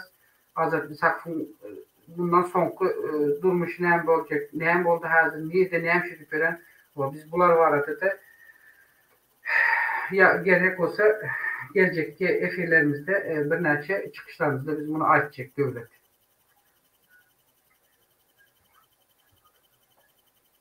Sağ ol Roğlu Kızıllan qımmatlı xabarlan üçün. Nüstayda bir tətin ırdat var. Şol mawtumly prağı diýilen aýdýa şartlyk şeýhi diýe şol ýalaky şol adadyň eli gannally, gynjyrly otyuk aýanyna baryp şoň bilen niýe interview eden nemeti bar diýe. Devlet şu meselede ben bir zada deyin, belki mene görmek, belki bolup belki bolup biler, sözümü böldüm, derdim bölünsün. Belki bolup biler, bunu eğer edilen bolayan yardımda da bu bir bir azad için değil, bu bütün Türkmenistanlılar için, yani daşarı yurttaki Türkmenistanlı aktivistler için şolara bir gözdağı, yani size örnek, yani şundan misal alın, yani gelecekte gözün odun almak, gözün korkulmak, ben ayettim değil mi?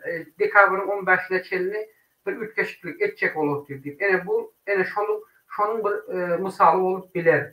Yönemi görem yok. Eğer bolayan, çıkayan yardayda da şeyle yardayda bolacak. Bu bir. İki, doğru Rozvay. Bolan yönekay karamaya halka buluttu. Yöne ikinci bir açacak zadım. Eğer şular yarday hükman suratda şartlık şeyhi falan bağlı olup çıkmaz, şartlık şeyhi ona bağlamanıza gerek yok. Şartlık şeyhi aydan sözlerini, şunu tasih hükümet rejim parazları, yani tasihlemek için hem şartlığı haklı görkezmek için şeyle yardayla şartlığı yörük Türkmenistan tarafından şeyle sosyal medyada YouTuber hükümünde bir blogger hükümünde şartlığı hakikatine getirmek için şartlığı oynadık bilerler ve şartlığın programmasında şeyli adamları çıkarıp ve millete yayınlar bilerler. Reyting için, aktivistleri maskaralamak için. Şu zatların içerisinde hem kim bilsin, katomat bilsinler, şu zatın içerisinde, bütün şu zatın içerisinde şu daşarılıkta var olan şu 3 harfli mahkama şeyini belki 2 yaşlı şu işin faturasını asıl halka ödetecek olup duran şular. Bunların hepsinin sonunu katı söyleyen olsanız bu işin sonu hükman suratta neyme geliyor? Biznese geliyor. Biznese gelip direnip duruyor. Özlerem öz ağızlarıyla ayıplayalım. Yeri geldik yerinde de öz içindeki adamların şunu ayıptılar.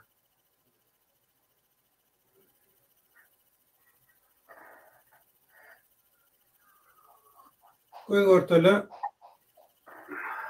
adatlığa, erkinliğine hakikate ımtılayan, barha aktivleşen, huzur gayrata minyen ve en esası da adam an düşüncesi barha kamilleşen, urumatçılığı güçlenen, tasarruftaki ve yurdun içindeki vatandaşlan şu karşılıklayın hücumunun önünü almak, batını almak, gözünün korkulmak için şular yalaki oynattılar, cansızlar, dönükler, ulanılıyor. Şu Rozvay'na bir neçe günden şol İstanbul'da Türkiye Devletlerinin yol başçılarının yığına olacak. Şol yığına da Haramda Berdi Muhammedov katnaşacak.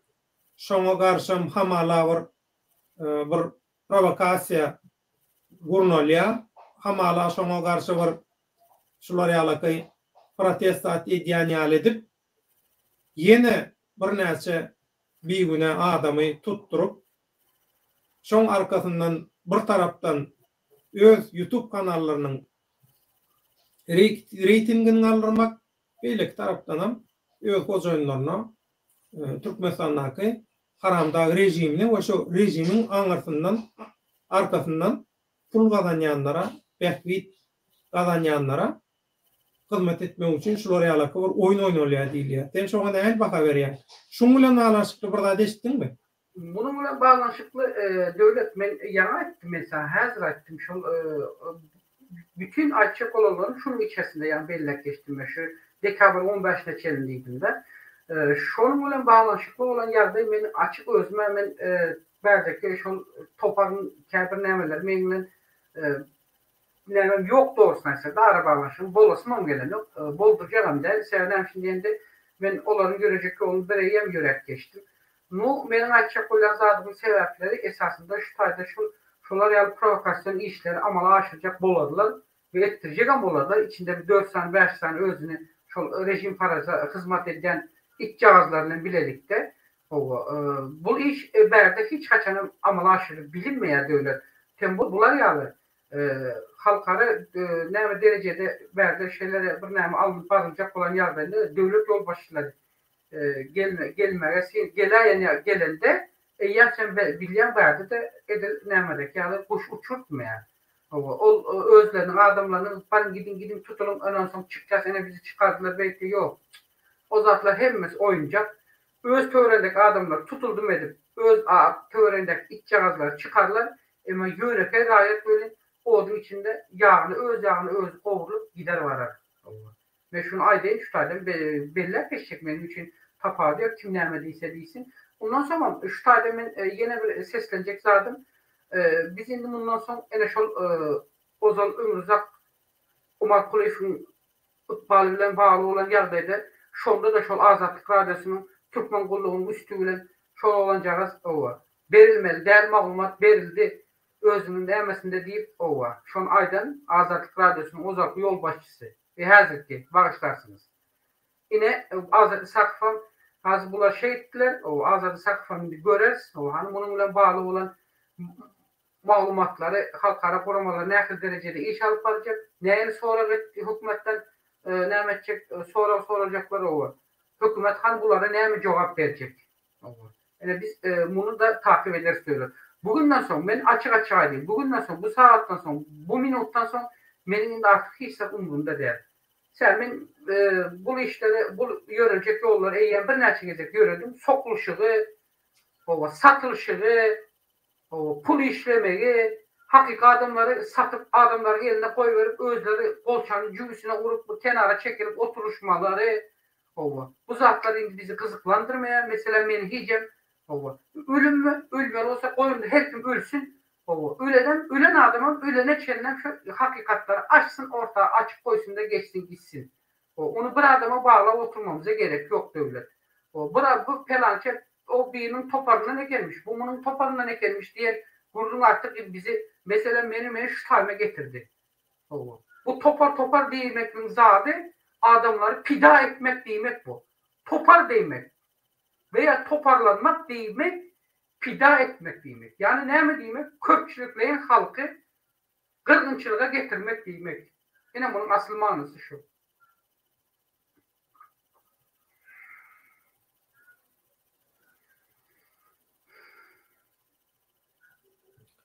Vay burada şayda bir vatandaşımız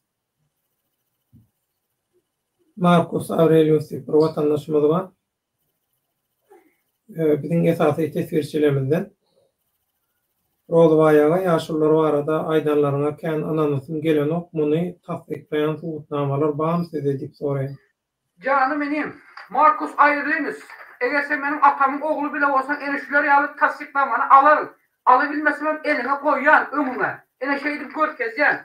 Görkezilmedik ýagdaýynda da senin şu yaşlı sumakların tasdiknama gerek değil. Yurda enesinin urjeklerine urjek var halde bilen yok mu? Havarın yok mu senin?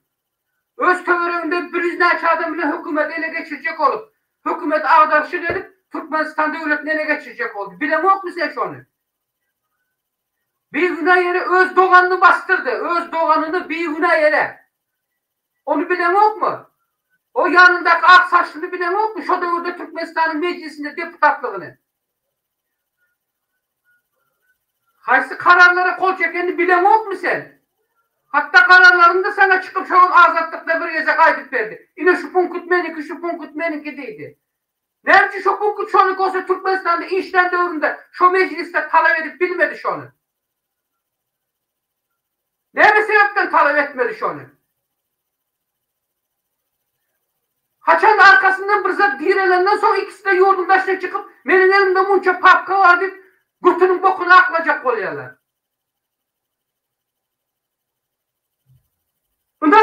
Inanmayan yerinden git şonun izinden. Yan odanı şonda görersin sen.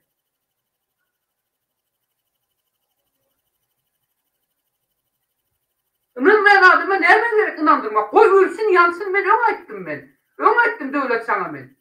Yansın ölsün pişsin yağında kovulup ölsünler dedim ben. Rolvay, bizim aytık gelýär. Ni bolýa geçmişte tarihte näme boldy, ol bu zat O zatları hemmelerde bir tarafa goýýas diýdik watandaşlara. Soňky 2 ýylda kim näme edip ýör? Bir diýdik, bir aklyňyz bilen, kelläňiz bilen seljeriň, satanyňyzyň arasy bilen dälidik. Bu aýdylýan, edilýän hereketler heňe gelýärmi? Öz halkyny äsgermeýän, öz halkyna mal diýen, halkynyň ejesine, bazasyna, gyzyna, onsuna, mumsuna ýetirip oturan adamlar, pul adamlardan siz ýagşylyk garaşýaňyzmy? Yok dur mesela Suudi'den de en olmadı Möştay'da Suudi'de seyret. Bunlar arada bir toplanışıp yığınlar edilende gelin dedi hemmemizin bir ara gelelim de bir toplanışıp bir ara gelip şunu dedi hemmemiz bir düşünşelim bir näme olaryn deyip özleri şol toplanışyga näme verdiler. Hödür näme mi isleg boýunça näme çek oldular da. Doğru değil mi? Şonda da şu toplanışın içerisinde şu toplanışa barmamak için arka oturan yaşlıların birisi näme dedi? Eceni çağır, Eceni dedi. Ayttı mı aytmadı mı? Ha? Buna diýerler. Haramzada adamları ne edip sen siyasatta öňde varıcı edip, ne edip sen siyasatta bular adamı hükümete getirip sen inanıp bineceksin. Sana şu vakti Ecenden asılıp duran olsa veya o beyle üç harfli olar diňe gurjak, oýunjak, perde, galkan hükümünde. Bir minut. Ve bundan başarı öňkü 3 harfli ýaly. Gyzyny pelan edildiyse, bar mı içinizde gyzyňyzy etdirjek şolar ýaly. Haysen ettirjek bolsan gidin onda ettirin gyzyňyzy şoňa. Men ruhsat bermeýän ama size. Gyzyňyzy ettirmek isleýäňiz bolsa gidin şoňa gyzyňyzy ettirin. Käbir halkara guramalar, şeyleri maşaynik şöyle cenahter adamları reklam ettiniz. Azatlıklar dışı Türkmen kulluğu.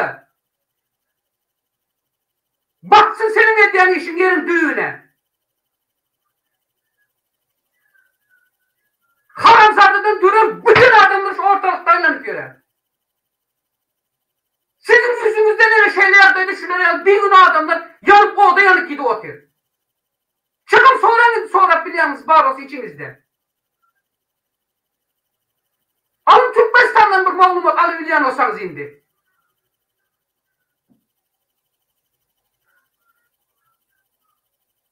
Bundan sonra geçiş yok indi. Stop. Geçiş yok indi. Erteğini tut emmesine şerini. Şu başta duran haramzadelerin gözleri başında yardıma düşen olsa ene biz yanına kemenin kemçiliklerini ettik. Ne için ettik kemenin kemçiliklerini sen? Başta kemenin üstüne şu şekilde geldiler. Ne enesi kaldı, ne atası, ne başkası. Kemene muga çidap bilmem bunlara. Öz dilinde cevap verdi.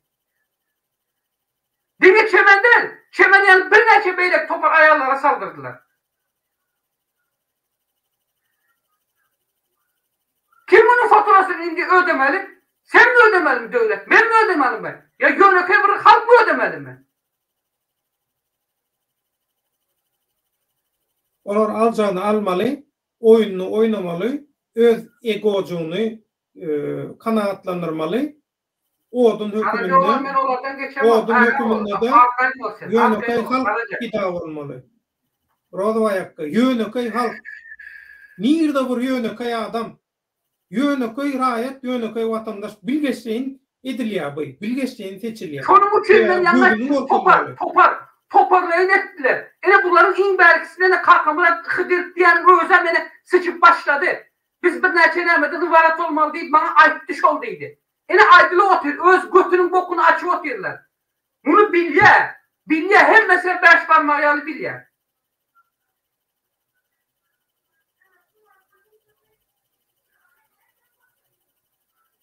Ne edeceksin?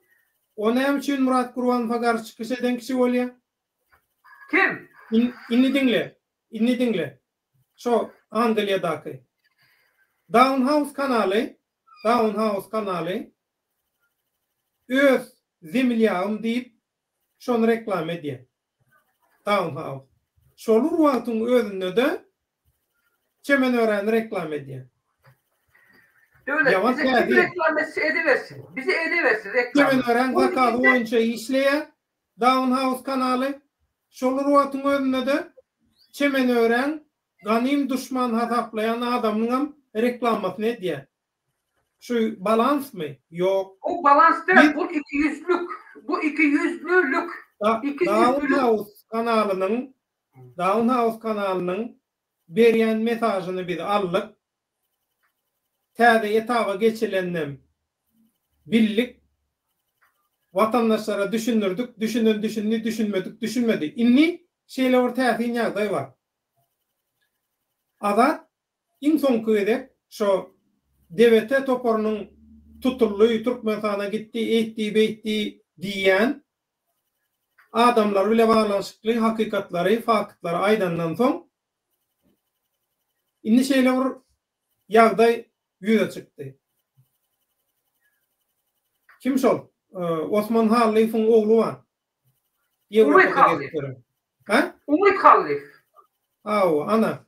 Şol bir yerlerden peýda boldy da bu hakikata karşı çıkış ediyen toparlarda Azat İshak'ın üstünden düşüp şon tankit edip başladı. Şonla yadıma düşen olsa men näme diýdim? Rodo ayakka inni diýdim. Azadın daşına geçildi der. Azat dile bağlanışıklıydım, karar berildi. Sebebi bir adamı tutturacak boldum. Bir adama yigrenci görkezecek boldum, öňürtü şoňa hüjüm etmeli. Şoňa da hüjümi bir günaje, arasaca, päkçe namazyna, ibadatyna bolup beren Umut Halif diýilen Umut Halif mi şol? Umut Halif. Ana şol oğlum, şoňa berdiler, oğlum hüjüme geçti. Sen mi näme baha berýän? Umut Halif o rol oynan diye pikir etmedi oturmasın. Ben bu yerden açık alayım. Umut Halif o rol oynan diye pikir ederse öyle bu da saklasın, onun sonu felaket olacak. Ben şu tane gönayda en yüzüne. Dinlesin de oturuversin. Umut Halif ben onunla işim derdim hazır. Yok. Umut Halif'in atası yatan er yaktı olsun. Osman Halif. Mekan cennet olsun. Türkmenistan'da şu Livat velayetinin çevrinde 7 işler o hakiki halkın arkasında bolan adam biri şoltu. Şol adam.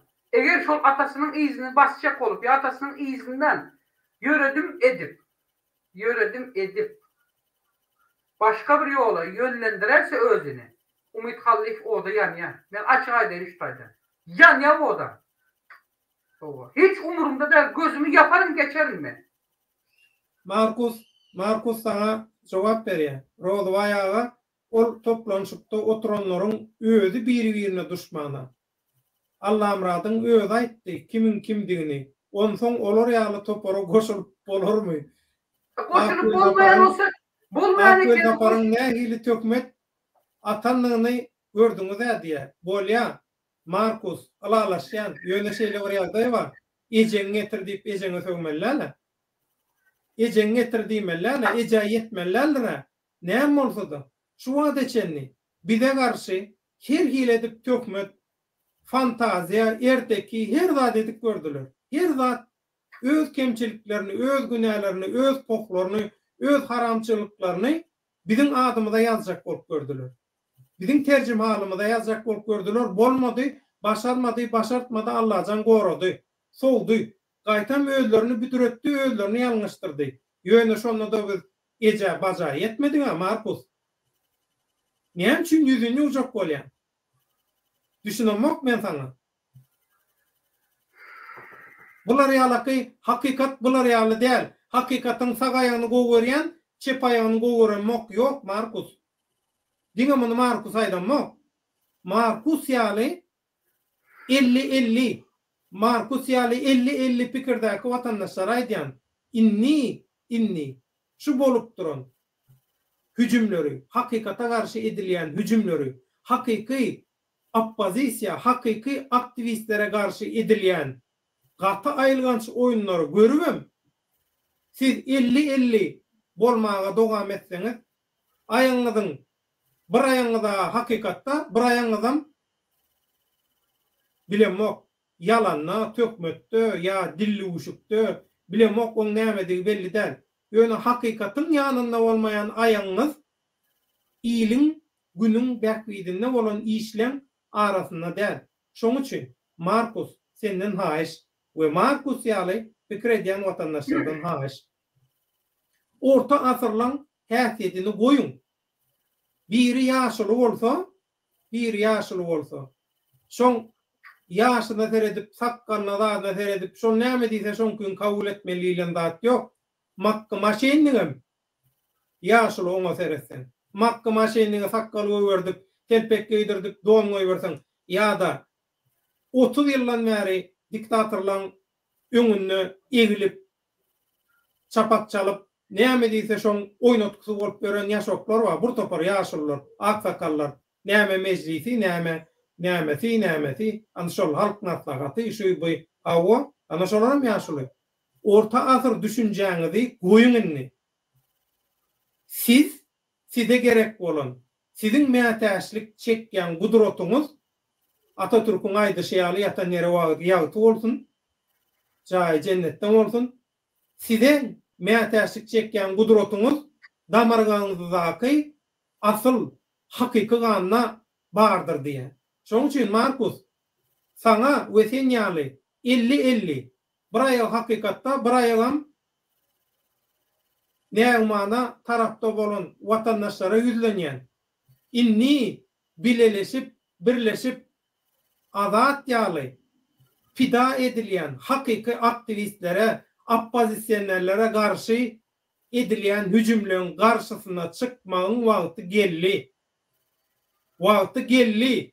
Ýadyňyzdan çykarmaň. Pikir etmeň. Siziň başyňyza bir ýagdaý gelse, siziň tarapyn tutýan ýaşoklaryňyz ya beýleki lider, şu bu diýenden hiç biri size eýe çykmaýar, hiç biri sizi halat edip bilmeýär. Sizi halat edip biljek ýekeje zat hakykat.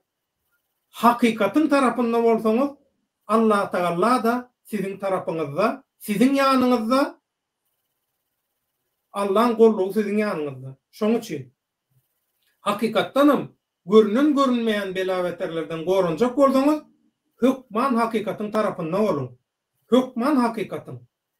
Azat belki söwün ýa-da şudy budy ýöne azadyň ullukan bir artykmaş tarapy bar, hakykatyň tarapyndan. Görün eşden hakykatlaryny aýtdy, özüni pida etdi. Maňa näçe geden aýtdy azat. Rozy bar. Eger men pida bolanym bilen, men tutulanym, men öldürilenim bilen şu halk hakykata düşünjek bolsa, hakykatyň tarapyna çykyş etjek bolsa, men gitjek, maňa nämeseler şonu etsinýärdi, hemişe azat. Ine, şoň üçin Markus, men seni bilýän, sen ýaly ýene bir näçeden onlarçadan köp biziň hakykatdan düşünjesi gowy watandaşlarymyz bar daşary ýurtda. Ýöne şu näme üçin şu çüren kelleli Sowet döwrüniň adamlaryny bir hili ýaşuly bir hamala bir şolar bir ýol görkezji ýaly hatap etjek bolýarlar. Hakykatyň tarapynda bolmasa olara hormat edeniň, olara inanynyň peýdasy ýok. Halk bilen bile hakykatyň tarapynda, hak bilen, bir war bilen, yaradan bilen hakykatyň tarapynda bolun. Men sizden haýyş edýän, özüm üçin hiç haýyş edemok. Halk üçin, hakykat üçin haýyş edýän. Gayrat edin, hakykatyň tarapynda bolun. Döwlet, sözümü böldüm, şöyle bir zat gelin, bir öňem aýtdym, ýene aýtjak. Bu işin sonu hökman suratda adam pidasyny getirýär dedim. Adam pidasynyň iki görnüşi var. Bir görnüşi var. Adamı ýörekde gynamalar esasında saglygynyň bir bölegini ýa-da bir bölegde 3'ten 2 bölegini ýitirirken ýörekde tutsakanalarda tutup saklar, gyynap olary. Görmedik güllerini başına getirip ondan sonra olara şu hazırki Türkmenistan'ın Karamzada prezidentinden ötünç soramak için deyip saklayalar, bağışlama soramak için. Ve ondan sonra bunları bolca gülenden sonra onları azatlığa çıkarırlar. İkinci bir tarafı var bu pidanın. Ne diye senden bize koparmasa senin tokum tiyicinden öldür yerler. Bu bolacak zat yok, iki zat. Bunların her köprüsünün başına gelip gören yok bu iş. Gelip görmen için tövrendeki haramzade küçük cağız itlerinden gören haram it cağızlar şuradaki günahsız halkları şuraya odun içine erti otuyor.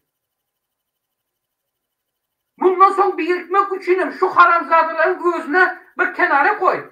Eğer bundan sonra şöyle birikecek diyen yardayında da şu başta duran her haramzada topar yol başları eğer şu işin içerisine gelirse veya şunun tövrendeki her küçücüklerin öz adamlar gelirse bundan sonra yine başka beter olan. Bu zatları ne için biz göz yetiremiz yok? Ne için biz bu zatları kendi iş edemiz yok? Ne edecek bunları? Eğer bunlar yani her kim öz başına bir yolda gidip ölmek isteyen olsa ölelim onda. Her kim öz başına gitsin eder işini özü çok etsin. Yanalım ölelim bitti kurtardı. Neme gerek var? Neme gerek var? Görmediniz mi geçen gün o halkları korumaların o besedeki yığınağında 3 harfli bilen o Kanada'daki Bremşol Nur diyen vardı. Hani halkın karşısında duran demokrasi için talep edip bu üçüsü mü? Yönöke halk nerede? Nerede yönöke halk? İsteyen adam registrasyon edilip bandit bilyen olsa şurada adam olan olsa yönöke halktan çıkarması gerekti. Hani o adamlar? Hani o rahatlar nerede? Kimin düğüne vurdunuz? Ha? Nereye vurdun? 3 harfle. Kanada'daki eşekçi. Nereye vurdun sen onu? Kendine telpek deyip kütlüğe doğratan olup bağırıp ortadan elin kaldırıp çıkanında da.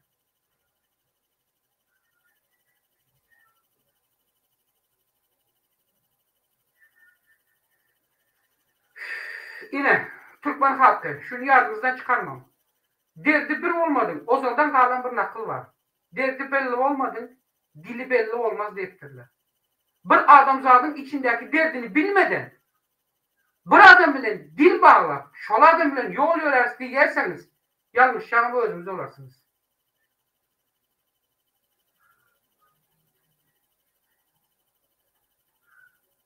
Ondan sonra topu buna yine birini atmamıza gerek yok. Hiç kim atmamıza gerek yok.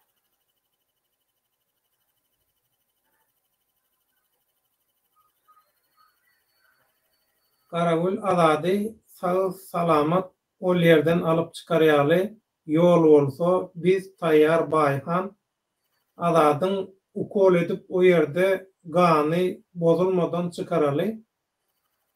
Olar eğer etçiler azadı. Etçiler. O yılın içinde eye mutabık baran oğlan ne olanlar belli değil onun. Etçiğini ettiler indi. Doğrusuna değil ben etçiğini etti Karavul. Atı görmeyin biraz emosyon yüksek. O emosyon yok olan şey durduram yok mesela. Öz isteğine göre Rusya'dan öz isteğine göre çıkıp gitti diye. Ne edip gitti bu oğlan öz isteğine göre? Kimin baskısı esasında zahirliğe ne yazdı mı? Ne emetti? Ne edip öz isteğinden gitti? Kayseri'ye gitti. Şu zatları içeri işte ministeri Rusya taraf açıklaması gerek. Açıklanıyor şu zatları. Bunu hiçbir kuramayan sorar yok bunu.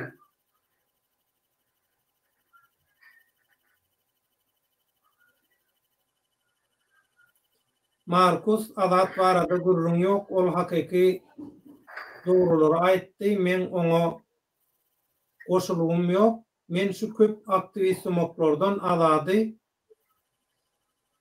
üstün görýän hakikaty aýdany üçin onu duzaga düşürdiler diye Markus gaty dogry. Aýdanyň gaty dogry. Bu iş ne var devlet? Bu iş gerek yok. Bu işi bize yok.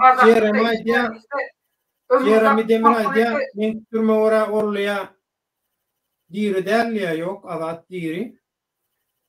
Azat diri sebebi olaryny häk aýdyşmy diýäli azady halkyň gözüni, tasarrufda kılan gözüni gorkuzmak we tasarrufda hakykata ymtylaýjak, görüşe ymtylaýjak watandaşlaram öz oýunlarynyň, oýnatgylarynyň hataryna çekmek üçin şo planyň proýektiň içine goşmak üçin azady ulanjak bolýarlar.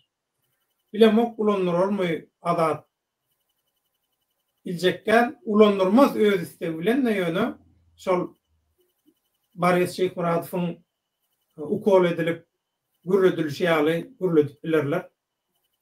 Awa şol ýaly ýagdaý. Şaýda Azat Gaýtbaýew geldi. Azat Gaýtbaýew efire alýan. Häzir Durmund İrlan gara gul onu alıp çıkmak için bütün Türkmen halkı ayağa alıp çıkaraymata başka variant yok. Gatı gynanyan Azat diye gatı doğru. Skif Markus pikirine oýlanşyp gürlesene şonça gepini ýa-ni düşünüm bu. Nusoýgala görowlyň gaçysam mar kowuşam gaçysym mar kowuşuma bermen diýişi ýaly ýa. Azat alýan Azat Gaýtbaýew. Azat hoş geldin. Giçaş, assalamu alaykum hemmeňize. Sesim gelýärmi? Gelýär, gowy gelýär sesin. Azat dile baglanşyp gaýtjakladyň barmy? Döle daha bilişingaly şu azat meselesi ýam 20-sinde näme peýda bolandy maglumat. Soňky sapar Çemen Öraýewa 12 töroklar takminan 12 töroklar SMS ýazan, izimden polisiýa işgärleri geldi zadetdi diýip. Çemen muny köp şol adam hukuklary goraýjy edaralaram üst tutandy, ýöne hiç ele takminan bir maglumat bolmadyğı üçin hiç ele şol wagtyň göre şertlerine hiç ele maglumat alyp bilmedik. Ola bir Ýöne sentýabrda tutulandan habaryň barmy? Sentýabrda tutulanymdan habarym bardy, Azadyň edil özü aýdyp berdi. Ýöne ol döwri Çemen hakykatdan bu hakynda şu taýda prawazashitnikler bar. Esasan soň adwokatlary gidip belli bir edaradan registrasiýa almak üçin haýyş edip nämeden de bu mesele aýry gurulmy häzir. Tema bu däl aýtjak bolarym. Yo, tema bu däl. Azat bir gezek polisiýa tarapyndan tutulan bolsa, näme üçin onu o resmi ýoldan edip bolmajak şu wada içinde belli Azat. Yok, birinci sapar. Adamın kendisine edýän hereketi bilen bir adamy ýakmaly pida etmeliligine zat ýokma. Yok, birinci sapar ilkülen sadece yerini anaklamak meselesinde başka bir mesele. Birinci tutuluşu. Döle da ilkülen sana sadece şunu diyecek olayım. Azat İsakov soňky döwrü juda kän hakykat aýdyp başlady. Ve şol hakykatlar käbir adamlara özünün içinde, kavıçkının içinde lider diýýän, ýa şoňa meňzeş diýýän adamlaryň işine yaramyn başlady. Hemçininde iti yaramaz diýen bir ata sözü vardır, ýatdan çykyrma. Ene inanılmaz derecede bir zady suwda edip görkezdi. Azat ekejim döwlet meni başlanlar meni efiden aýrylan ýüregim biraz ýaman elbet rahatsızlıklar başladı. Katılıyorum. Dinleyiciler hemmenizden ötüş sorayan Azat yine sen yanlış düşünme. Ben geldim Roza'ya. Yok Roza'ya. Roza'ya. Yüreğime ara uğradı. Ben bir özümde sayınlar. Var. Sadece şunu yiyecek olayım. Aydın halka hakikati düşüntürün halk bilsin. Döle da sadece şunu diyecek olayım. Şol üç harplı näme gurumanın lideri ya şol açık aýtganda Murat Kurbanov diýen adam iňmersi İstanbul şäherindeki İstanbul şäherine gelende eden näme boldy? Esasen provokasiýa etdi, doğru? Provokasiýa diýip şol meň izimden pakuşene boljak boldy, izimden adam ba zat diýdi, eýle beýle diýdi. Häzir mesele bu durdyňne? Döle da mesele bu däl. Mesele bu däl. Ýöne sadece sana şunu diýjek bolýar. Ene demokratiýa ymtylyş esasen 2019-njy ýylda başlandy, doğru mu? Şol kavıçkının içinde Berdimuhamedow aradan çykdy diýip çykardylar ondan sonra. Aslında o döwletiň bir Yok, YouTube'daki şovlar şondan başladı. Ondan öňe işle işetip gelýär. Yok, indi esası şu demokratiya ymtylýan jemgyýet haçan ortaga çykdy? 2019-njy ýyldaky şol kawычkynyň içinde şol Berdimuhammedow sözde öldü diýip halkyň nägilerini görjek boldular. O şu analiz listini doğrulayan ýaly. Şonda näme boldu? Esasen her türlü raýatlar ortaga çykdy. Tapady yok. Käbirleri kezzabam bardy arasynda dogry gürrüň açyk aýtmaly bu zatlarda. Kezzaplar ortaga çykdy. Hakykatdan demokratiya ymtylýan özü üçin däl, geleceği üçin, gelecek nesiller üçin çykyş edenler.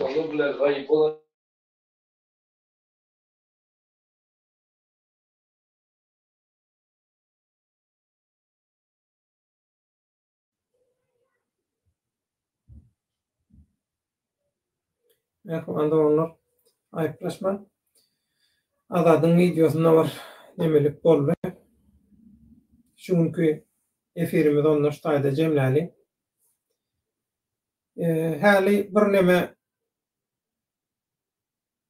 soru ştaýdan Han Nepiri bir da sorapdyr. Türkiýedäki türkleriň etmeli ädimleri agalar mundan soň niyet bir şekilde düşünürseňiz diye. Türkiýedäki türkler diýende näme diýjek bolýar? Türkiýedäki türkmenler diýjek bolýarmy? Türkiýedäki türkmenstanlar nämetini diýjek bolýarmy? Indi men Türkiýedäki türkmenstanlar näme etmeli? Şonu düşünürseňiz diýip ýazdyň şeýle görnüşde diýip men şonu kabul edýän han şoň üçin sana jogap berýän. İň esasy zat näme mehmanda onlar berde her toporda şol toporuň içindäki hakykata ymtylýan watandaş 10 sany bolsa, hemmesi 10 sany bolsa, eger 10 sany barynyň nemesi ýa aýdaly 30 sany adam bar bolsa, şol 30 sany adamyň içinden 3 ýa-da 2 sany adam, aňyry gitse 3 ýa-da 2 sany adam hakykatyň tarapyndan galany rejimiň gönümel oýnatgysy bolmasa-da rejimiň oýnatgularynyň ýanyna dilin tutup bilmän ediljek bolýan hereketleri, işleri dilinden sypdyrýan, onda munda dilin tutup bilmän, dili bilen bile bela getirip gören watandaşlar. Şoň üçin mehriban olanlar, diňe Türkiýedäkiler däl, beýleki ýurtlardaky köpçülik türkmenstanlylar, tögörüňizdäki şugulçylardan, diňe tögörüňizdäki däl, käbiriňiz bilelikde bir öýde kwartirada, bir otogda ýaşamaga mejbur bolýaňyz. Student ýa migrant tapawdy ýok. Şoň üçin öz ýanyňyzdaky, tögörüňizdäki adamlar sizi satdy. Şolar sizi duzuga düşürýär. Näme üçin bir gutoran bir mahluk mankurt Niyaz ýaly biri prezident bolýar. Ina şolar ýalaky biri-birini sokuşluk edýäniň üçin bolýar. Ondan soň oýnatky Haranda Berdimuhammedow prezident boldy. Ady prezident ýöne prezidentde. Näme üçin? Her kim biri-birini sokup ber. Iň bärkisi sokup bilmeýän bolsa näme diýär? Iň bärkisi biri-biriniň arkasyndan gıýbat edýär, göňün etmezçilik edýär. Şunun gaty uluzayan nereye? Agdy bir kim bilen bolmaly? Arasy adamlar, halal adamlar bilen bolmaly. Sıryňyz hemme zadyňyz içiňizde galsyn. Häzir dudok gurully. Gapanlar açylly. Gapan açylly, gapan gurully. Häzirlikçe şu gapana tarap sizi iteklejek bolýarlar. Şoňa tarap sizi gorkudup ya mulayim sözü bilen her zat edip sizi şo gapana düşürjek bolýarlar. Bu gapana düşürse bular bir okto 2 sany towşan urýar. Biri YouTube kanallarynyň reklamyny reytingini alır ya, tomoşaçı saanını, pulunu alır ya. İkincisi, özlerini sponsorluk ediyen adamları kanaatlandırıyorlar. Şolun buyruğunu, yumuşunu, hayşını yerine getiriyorlar. İnan şu hakikatlar satançılık var. Satana şu var. Şoň üçin äga bolun, häzir bolun, häzirlikçe şol göze görünüp duran gapandan, çukurdan uzak durun diýär biz. Biz görüşden däniň azadyň başynda şolar ýaly geldi. Ya azadyň üstünden her hil zat etjek bolup görürler. Biz görüşden çekilin, gorkun diýemiz o. Yok gaýtam, agzy birliğimizi berki delin diýär. Onda da kim bilen? Aň düşünjeli, lewdi halal, niyeti gowy, halal, hakikatyň tarapyndan adamlar bilen. Öz araňyzda ogrulary, jümrüleri, adam satýanlary, iyile belli haramzadalary, maral taýdan bozuk adamlary goşsaňyz, onu sizin bu edýän zadyňyz, etjek bolýan zadyňyz 200'lük bolýar. Diktator biz näme üçin ýigrenýäs? Diktatora garşy näme üçin çykyş edýäs? Diktator näme üçin ýok bolmaly diýäs? Näle toglana tokoýas? Sebäbi şol haramçylyklary, hapaçylyklary döwletiň eli bilen hökümet derejesinde resmi ýagdaýda edýän, ýerine ýetirýän diktatorlyk. Bular hökümetiň ady bilen hökümet höküminde eden okda resmi bolmayan görünüşde ýene bir şol zady edýär. Onu bagyşlaň bolen, pokyjak bolsaň. Bişirbiýäňde näme çeýgülüni ýeňde näme? Şol pok dämi? Şoň üçin häzir bolun, äga bolun, özüňizi oýnatmaň, allatmaň, sattyrmaň özüňizi. Men sizden haýşym. Ni soňky tesirlere seredip 2 saat bolup gelýär, efir üstaýda jemläli. Marcus Aurelius skif masaget ýok dosyan arkaýyn bol, men analiz edip bilýän. Gaty dogry. Men goşulýan sebäbi Marcusyň we Marcus ýalyň analiz edip bilýänini bilenim üçin hormatym çäksiz.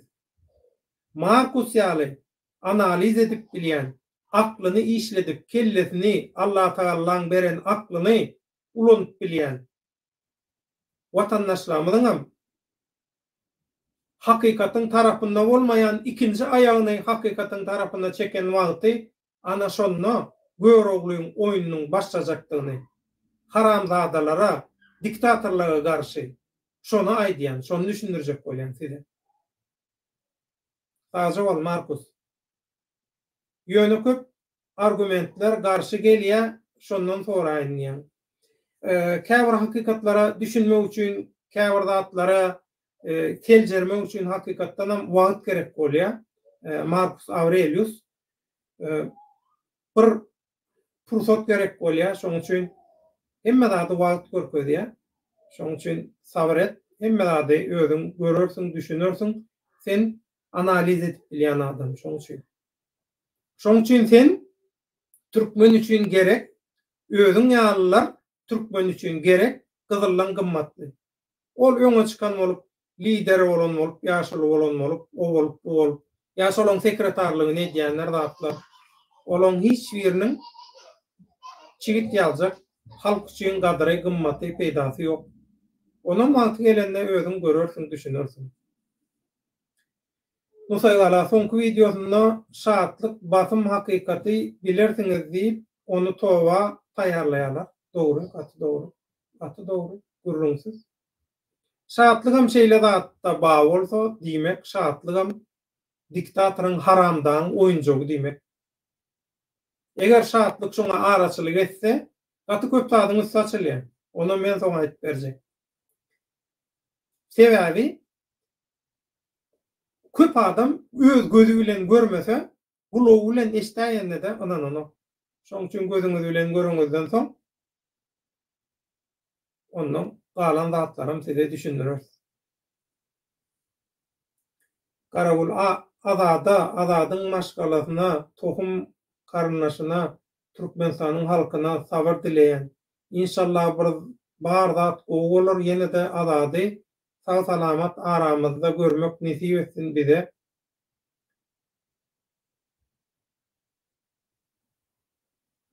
Amin. Azerbaycan'da olmaz sağ Freedom to Azat Isakov diye zor ömrüňiz bolsun. İskif masaget ayal cinsli şahsiyet erwetlik etmek maksada yol berse, ol partlamasy atom bomba ýaly köp kişini helak edip biler diye aýdanyň gaty dogry. Şerray bolsa Hudaý saklasyn, aýdanyň gaty dogry. Rahimoviç, men pikirim aslında Türkmenistanyň guruluşy näde dogry bolan? Biljekden hem edijek bolýan. Şol näde dogurluk sebäpli tapalmak prezident bolan bolup biler.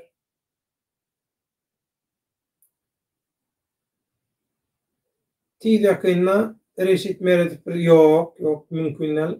Serdar hemmedat öňünden taýarlanyp goýuldy. Serdar ba. Azerbaycan diktator Haramzady Berdimuhammedowy anladım diye Nusoygala saylawa çenli wagt az plany göre işkenniye gaty dogry. Reşit Meredip prezident bolup biler, mümkün näl bolmaz. Mümkün näl. Öyle bir ýagdaý mümkün näl. Mümkün däl. Garagul Nusoy hany wagt kalmady, bolly bitdi diye. Çünkü onda tesirler hem şundan var, mehribanda ondan. Men sizden haýyşym, Ullukan haýyşym. İstanbul'da biýüne adamlary tuzuğa düşürmek üçin, oda yapmak üçin başta Kanada'daki eşekçi kürröçülön mollası Muhammed Düýeci haramzadan yalançy kefelin şizofrenin gize verilmegine dozoklar gurulýar, hakiki vatandaşlara, hakiki biýüne, ak görekli, pek görekli diktatorlara karşı çykýan, karşylygyny bildirýän vatandaşlara.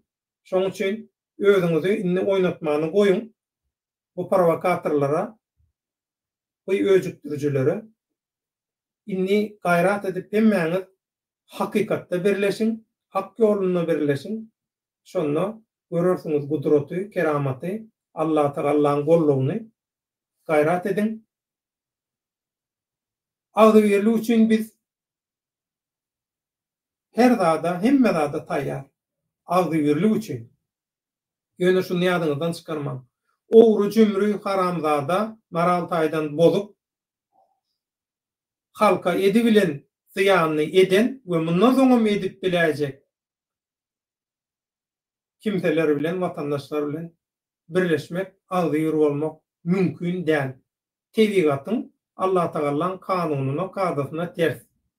Şeýle ters sady bizden islemen. Näme üçin? Öküz gullanok. Öküz gullasyn niýäňiz? Tebigatyň terse. Edil şular ýalaky aýdylýan zadyňyzam absurd. Şoň üçin heňe geljek logika sygjak zatlary edin we şol hakykatlary gollan, hakykatlara gollaw. Mari guş mari salam döwlete aladyň Türkmenistana giden dogrymy ýa? Intek belli däme dogry aladyň Türkmenistana gideni diňe bir dogry bolmak bilen de aladyň nähili proseduralardan geçirilendigini, aladyň nirde yerleşýändigini hemme bilýär. Ýöne häzirlikçe bizim onu aýdymyz gelenok, aýplaşma.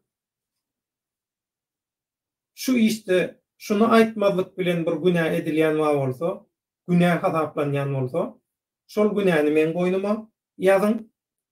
Şol günäni men öz boynuma alaýyn. Ýöne hem halkyň bähwidi üçin häzirlikçe şu hakykat aýdylman saklanmaly. Diňe bir halkyň bähwidi bärde dürli oýunlar bolup bilmegi mümkin.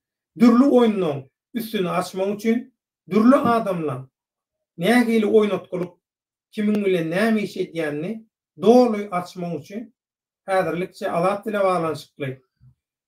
Çemen ören arzasyna berilen jogap şol Moskwadan iýerilen İçeri İşler Ministrliginiň jogaby gelen wadyna dessine Türkmenistandan anyklatdyk. Bir däl, bir näçe çeşmeden adadyň niredediğini, nähili ýagdaýdadygyny, nähili proseduralardan geçendigini şahatlyk heşelle kakı versin. Hemmesini biz öwrendik. Öwrenenmeden belki olar billi. Şoň üçin şahatlygy öňe sürýärler. Sürüň şahatlygy öňe. Şahatlygy şu aktivistlik oppozisiýa meýdanyna reklama edip çykaranlaryňyz bar. Şolaňyzdan sürüň öňe. Hemmesini sürüň. Şu oýnatky aktivist sumokloňyz, lider sumokloňyz hemmesini bile sürüň. Azada söýgenler, azada kemçilik aýdanlar, azada, orada, ýöneköy halka söýgenler hemmesi bilen bile. Diktatorlyk rejiminiň tarapdarlary size ýüzlenýär. Hemmesi bilen bile gelin. Bile gelin. Göreliň, siz mi ýaman, biz mi ýaman? Sizin tek adam tanamadyňyz. Sizi tanadar. Karolio, hoş geldin. Efiri yapacak bolýan gijagarlyň ýazgydan dinlersin, görersin nesip bolsa. Rahimoviç ine görseňiz Reşit Meredow ýakynda. Bu zatlar aýdýanyzlar. Üns sowmak üçin bilýär. Üns sowmak üçin. Karajoglan. Mehriban illeşler. Reşit Meredow näme üçin prezident bolmaýar? Bütün göçümler, bütün maýa goýumlar haram bolyň tokumuna edilen. Hemme nemeler şolaň elinde. Güç, pul, girdeji we mundan soňky bolmaly zatlar hemmesi şolara paýlanan. Bir realite, hakikat, bir hakikata laýyk bir ýagdaý bar. Şoňa seretmeli. Her aýdylýan zat ýöne ol daşarda geçip ýörken aýaňa bir zat nemese çyrşalsa şonu gawat gelen ýeriňe nemet görmeler, ýaret görmeler. Şoň üçin Reşit Meredow gurrumunyň yalan we ün sowmak üçin edilýändigini aslında Reşit Meredow gurrumuny çykarýanlar diktatorlygyň bähwidi şolaň zakady boýunça edilýär. Karajoglan Türkmen Mehriban illeşler häzir taryhy çatraga geldik edil dogry. Ala üçün hakikatyň hatyrasyna birleşip bile hereket etsek ýaltylyga, aýdynlyga çykyp biler. Hemmemizi Allah penasyna saklasyn. Azady halas edip bilsek, azady gollap, azadyň ýagdaýyna garşylyk görkezip bilsek, halallyk hakikat üçin ymtylýan, görüşjek bolýan hemme watandaşlardan bela beteri azadyň başyna geläjek, gelip biläjek bela beteri, gelen bela beteri, siziň başyňyza gelip biläjek bela beteri şonuň ýaly sowmakda gaty uly rol oýnaýar. Şoň üçin bililikde hereket etmäge siziň gollagyňyza, azgyrlygyňyza bagly hemme. Serdary koýmaýarlar, seredin kellesi ýoga, öz pikiri ýok, dogruňdakylar bile haramdan kakamyňky bamy. Bu diýanyň bolmaýar. Karole, oho agamjan bir hepde bäri telefonum döwülüp YouTube'a giremek bolun gaty erwet habarlar wagt. Näçe? Nädip kaçan Türkmenistana gidip ýör adat agamjan. Sen üçün gıykaçık aýdaýyn. Iň soňky edek Azat bilen 19-njy oktýabrda habarlaşdyk, gürleşdik. Ondan soň Azat eýýäm 22-nji oktýabrda Moskwaň Domodedow aeroportundan Türkmenabada uçurulýar. Rossiýadan Azatyň gitmeginiň sebäbini şol çemen öwren beren arzasyna ýazylan jogapda şo öz ýurduna gözlenýän adamlar ýyzyna gaýtarylmagy alalaşygyna şo 2015-nji ýylda gol çekişilen alalaşyga laýyklykda biz Türkmenistana iýerdik, tapşyrdyk şonu diýär. Olar ýaly bolsa Azaty şu adeçenni näme üçin resmi ýagdaýda ýaşaş ruhsady berip Birleşen Milletler Guramasynyň goragy astynda sakladyňyz. Olam täsir ýagdaý. Şoň üçin bular ýalňyş ýa. Bular halkyň görüşiniň, hakikatyň, halkyň ýeňişiniň öňüni aljak, öňüne geçjek bolup bular ýalňyş ýalar, gaty tolgun ýalar, emosiýalaryny saklaýan bilen oklar belki. Şoň üçin göreli halk size ýegerdermkä. Nusoýgala Karakul diktaturan wagty az diýdim. Biz wagty biziň şol wagty ulanşymyza bagly. Gaty dogruny saýgala, öňüňiz bolsun. Biz 3-nji diktator soň netije gazanyp bilersiz. Näme habar täzelik diýe, Leo, men aýtdym, düşündirdim gysgaça. Marguş Mari döwletaga Azat öýüdi gitdimi ýa ýörükde tuzaga düşdümi? İnternetde okudum Azatyň öýüdi gidilmişin diýe dogrumy däl, öýüdi giden ok. Şo Içeri işler ministrliginiň jogabyna gözlenýän, öz ýurdu tarapyndan gözlenýän watandaşlaryň öz ýurduna gaýtarylyp berilmegi alalaşygyna laýyklykda biz Azaty Türkmenistanyň diktatorlaryň jellatlarynyň eline berdik diýip şo taýda düşündirýär. Resmi görünüşde. Salam hiç kaçan Daşary işler ministri prezident taýlanok diýe gaty dogry. Onuň başga bir argument. Oşrol waýagy diýe farjowal. Karoleo men bir zat aýdaýyn, şu prezidente näme bolaýsyn, ýurtda edil şu ýagdaýda agdyrş edip biljek adam ýok. İstesek islemesek 3-nji diktator eýýän belli, arkaýyn olaýyn diýe gaty dogry. Gaty dogry. Musoýgala döwlet Meredif gowalar öýdüp diýerler. İçinde şeýle gep bar diýe. Onu bilgeşini aýradýarlar, üns soğumak. Olam men pikirim diýe, olýa, pikirine hormatym bar. Jeremy Demir Pravazatçılıklar adam hukuklaryny goraýanlar Azatyň işi bilen gyzyklanýar, üstünde işleýärler. Ýöne şeýle oraya var Jeremy. Adam hukuklaryny goraýan guramalar dün ýüze çykmady. Ya dün işlek gelen ok.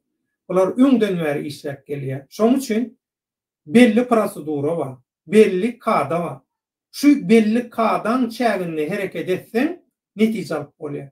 Bolmasa ol kemter aklyň bilen, emosiýaň bilen gaharlanan bolup, "Aý siz işat eden ok, ben eder, men görkezlerini inat eder" diýeniň bilen iş çödülen ok.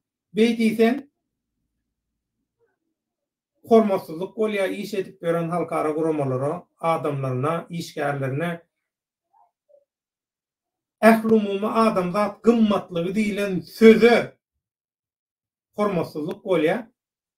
Öňe biziň şol ýalaky kellerini taýak bilen urulan ýaly emosiýaly watandaşlarymyzdan ýeketak islemim şo emosiýaly watandaşlar halkara guramalan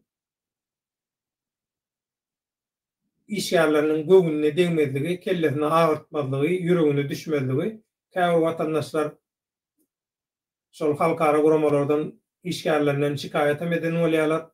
Hakikaty düşünýäňiz ok, hiç zada düşünýäňiz ok. Proseduralar näme, onu bileňiz ok. Ondan YouTube'a çykyp komparýaňyz, bilýän zadyňyz ýok. Hiç zat bilmeýänliňizi şeýdip özüňizi paş edýäňiz. Geplep altın olandan geplemen kümüş bolay diye Türkmenler. Karolyo men iň gıynanan dadım gel azat. Azat. Hap pozisiýadaky taşarutlardaky oyunun hakykatlaryň üstüne açyp başlady. Bir de bir seherçe ujuny görkezdi şol yumok ýaly şol ýüpüň ujuny. Şol oglanlar bara azady allap azatdan pul alanlar. Şolar tutup çeksen yumoň özü açılıp çözülüp gidýär. Şoň üçin baýbog diýdiler. Öňünden bir topar planlar edilip goýdy. Proyektler var, bilelikde edilmeli işler. Bulan hemmesini azat päsgel berip bilýär. Azadyň aýdan hakykatlaryny soň biz açyp bilýäris. Beýleki bilinýän zatlar bilen tepleşdirip bilýäris, karolýar. Şoň üçin azat aldylar. Innem azady towa getirip hemme zat ýalan, ýalňyş zat diýdirip çykyş etdirjek bolýarlar. Çakym azadyň nemen şartlyň beýdip heşelle kakşyna görä göreli.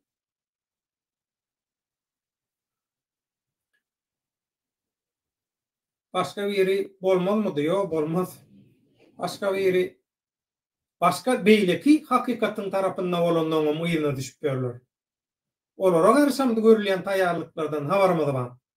Ýöne bärdäki iň esasy da adam öz hakykatlarynyň köpüsini aýtmagy ejizlik bilip aýtmagan soň biz ýetişip bilmedik. Ýöne beýleki ýyzyna düşüp taşyna eýem tor örjek bolup gören adamlary bilen biz azat ýalylar, biz hemme zady paýlaşyp. Şoň üçin inni olara da degijek bolup görerler. Hökman ýöne öňürtü azady maskar etmeli, halkyň gözüne düşürmeli awraýdan, ondan soň beýleki hüjümlere geçmeli. Şoň üçin hakykatyň tarapyndan çykyş edýän beýleki watandaşlaryň daşyna geçip olara da ziýan berip, olaram ele geçirjek bolarlar. Ýöne any göreli näil bolýar. Elbette satançy bolsaň egerlermi diýsene. Karolly özüň bilýän, sen hasaňy nemetdir ulanlar dämi? Senem postarlaryna baryp nemetdiler, zat etdiler diýen ana.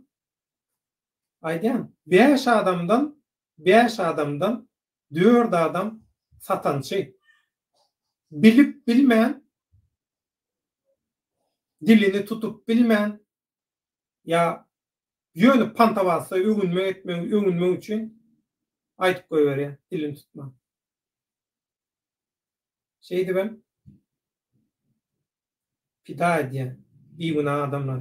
Liberty hoş geldin. Köp baltanlar ýokdy. Geçäşi mesele ulalupdyr döwlet ağa birinji açyk karşylyk reaksiýa diýip hasaplap bolar. Ine hakyky strategi netije ömrüňde bolsun. Liberty.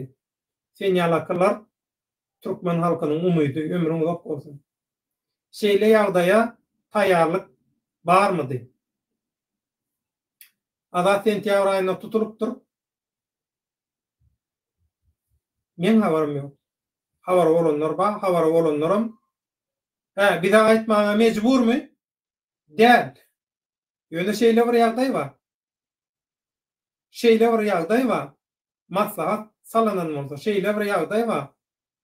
Duýduruş berildi. Azady ýene de yntaplak ekenler. Şoňa akitip bilerlerdi azady. Ýene de pursat berdiler, wagt berdiler. Ýöne bu menmenlikden, egodan käbir watandaşlar öz jogapkärçiligini ýadyndan çykardy. Şoň üçin azat pida boldy. Sentýabrdaky bolan wakany bilen bolsadyk, edip häzirki ýagdaý bolmaz ýaly ederdik.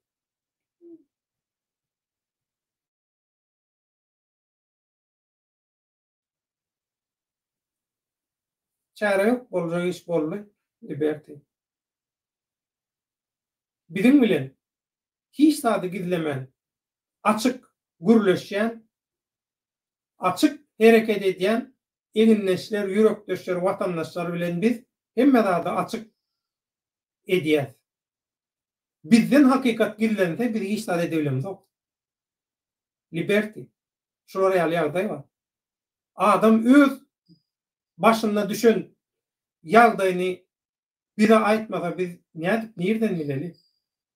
Biz paýlça ýa neme däle. Ivan Ivanov Korolyew mysal üçin kim bolmaly azadyň ýerine diýip soraýar. Korolyew jogap ber. Rozowaýakka hemme zadyň düzelenden soň men seni aljak. Jeremy ömrüň uzak bolsun. Jeremy sen tesbirlerini okudum. Gatly dogry aýdýan yönü şeýle ýagdaý var. Jeremyň tesbirlerine de ýagşylyk etseňem, ýamanlyk etseňem özüňe gaýtyp gelýär. Muňa bumerang diýilýär. Ya karma da diýilýär.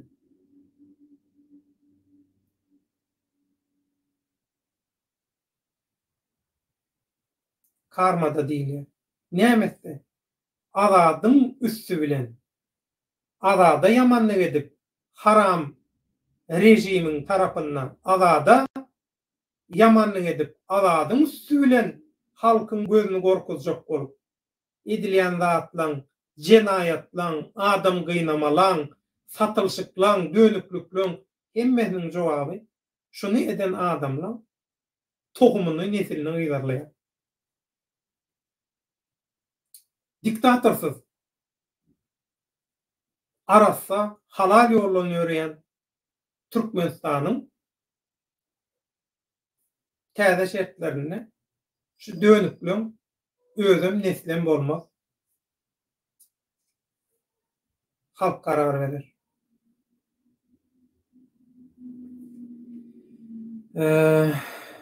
Marguş Mari ağam intek yapmasana efiri.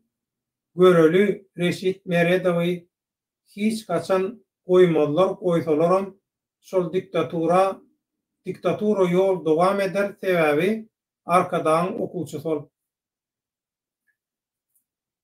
Ün soňjak bolýan Reşit Meredow bilen baglanşyk hiç zat ýok. Nam ýok, etjek bolýan bir zada düşünip gülle. Ýöne Reşit Meredow dogry diktatorluğun kontrolünü, okuwçydan kontrolüne hyzmatyny aşagyna ýatyr. Ondan näme garaşýar? Korolyew ýöne şu ayaga alan türkmeniň badyny gaçyrmak üçin azady gaty erbet kösärler, o eýem kösediler. Kösediler eýem. Azadyň goljogy bolmaly. Allahjan watandaşlar hemmemiz dilegde bolalım. Şu mert ýigdimize güç, kuwat bersin. Bizim agdyrlikde garşylygymyzy görkezelim.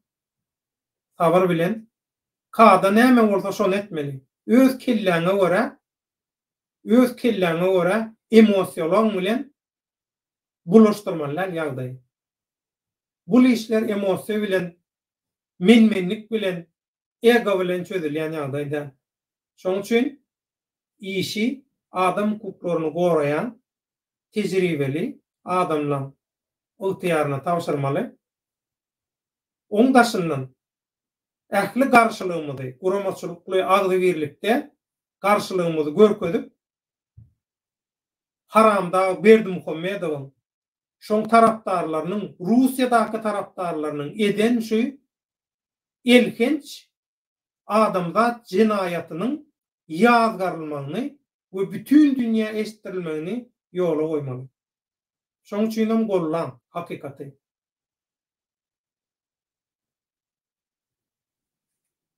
Marguş Mari ağam sana hiç saat edip bilen oklarmy? Raýatlygyny üýtgetdiňmi? Ona raýatlygyny üýtgetdiňmi? Raýatlygyny üýtgesin tapagy diýär. Pul var, pul. Pulun bar ýerine her zat bolup bilýär. Marguş, her zat bolup bilýär. Men geçen edeki efirimde de aýtdym. Alyň ala meýdany. Bolar ýaly gaty özüňize göwnüňize ýetýän bolsa, diýdim. Isle gelin, isle neutral bir ýerde duşuş olyň. Görkezin edip bilýän zadyňyzy. Eliňizde näme bol gelýän bolsa görkezin diýdim. hiç taýda edip bilmeýänliňizi göreningizden soň diýdim. Iki tane şert bar.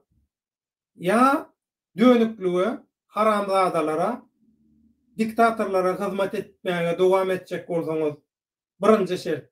Dowam etjek bolsaňyz, ömür boýu balaksyz gezmegi kabul edin. İkinci şert, dönüklüğü taşlan, bu işlerden, haramçılıktan, dönüklükten el çekin. İki tane şert koydum. İnha, alayım ala meydanıydım. Sana istat edilen oktor mu? Elinden geldi asman çektin. Men aytdım. Men maşgalam, gıcıcık çağıcıklam, hemmedi özgü möjöklüň arasında jengelle, yavanı tebigatta öz gününü görebilecek ýagdaýda. Bilen bilýän. Men özüm sport bilen türgünleşýän adam. Olaram gitçiklikten, dogondan, gözünü açandan näme türgünleşdirdim. Her hili ýagdaýa taýýar bolsun. Şoň üçin men hiç tatdan çekinem bok. Men hakykatyň tarapynda. Men arasda bolsam, hakykatyň tarapynda bolsam, Allah Taala ata-babalarymyzyň ruhlary hemmeden biziň tarapymyzda. İliň güýji, halkyň gollagy biziň tarapymyzda. Men şoňa ananyp, şundan güýç alyp işleýän, görüşýän, bu görüşmäge dowam edýän. Her gün çykyp 3-4 efir bolgusuz efir edeniň görüşde. Näme nepde dogry gedek. Maňanam ýok edýär. Hakykat aýdýas, Murat Gurbanow. Sana yaramayan bolsa edip biljek adam ýok. Senem hakykat aýtjak bolup gör. Senem bir gedek ýekeci efiriňde hakykatyň tarapynda boljak bolup gör. Halk näle reaksiýa berýär şondan görür. Liberty of freedom. Liçna men hut özüm Türkiýeden şeýle ýagdaýa garaşýadym. Ba, Türkiýe ikinji perdedir. Emma Russiýa öňürtdi. Russiýada has gowy satýanlar bar. Bu oturanlar bar, o taýda şoň üçin. O taýdaky siwiýazlar gowy. Türkler ýene-de nähilem bolsa untaply. Olam öz ganymyzdan aňrymyz şon ýene birda deste bolýar. Ben aňyrda mümkin. Emma Russiýa öňürtdi, işten geçmänkä edip boljak realny adamlar gaýsalar. Hemmemiz bileşip şu edilen jenaýaty ýazgaryp, şunu protest edip, Russiýanyň eden şäriklikde eden jenaýatyny we Türkmenistanyň rejiminiň jenaýatyny ýazgarmak.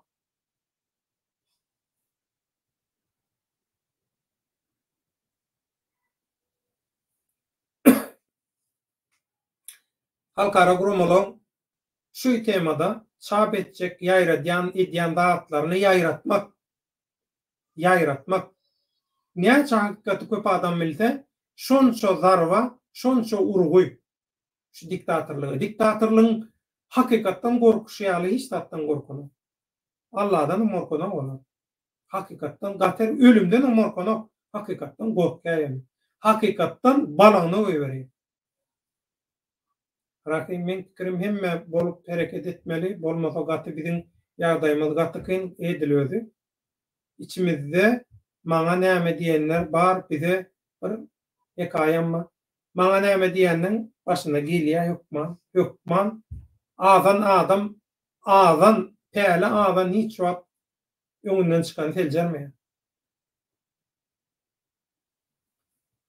Leo şu wagt edil kuşt oýunyna täle diktatora tarapyndan şah edilli oppozisiýa aldy birligini ine şu ýerde görkezip mat goýmaly, ýöne iň gynanýan ýeri wagt örençek. Gynanýan. Şoň üçin aslında şu gün Gyzyl Owuz Türkmen baş tutany serkerdesi döwre öz möhürüni basan beýik Türkmen Owuz Gyzyl Owuz Atatürk barada eje tarapy salaryň Garaman tiresinden gepleşip geçecekdim ýöne adatyň ýagdaýy bolansoň edibilmedim. Bagışlan. Iskif dostlar hemmeňize Allah Allah öz penasında saklasın. Dua edelim diye. Rahim erteki gerek gel. Musayvala. Allah murat. Jurnal Türkiye'de kanun bozuluyor diyen molya. Hakiki kanun bozmak orsan çıkya. Bilemok, seredemok, eştemok, eşçeyemok. Kılıklandıramok. Marguş Mare ağam jurnalist Allah murat bilen aranızda näme düşüşmezlik bolly? Eger ki din olmasa Murat Kurbanov bilen gurrumuzy gördüm. Oň bilen düşünýüňiz eger jurnalist bilenem efirde tuşuşdyňyz düşünýüp bilersiňizmi?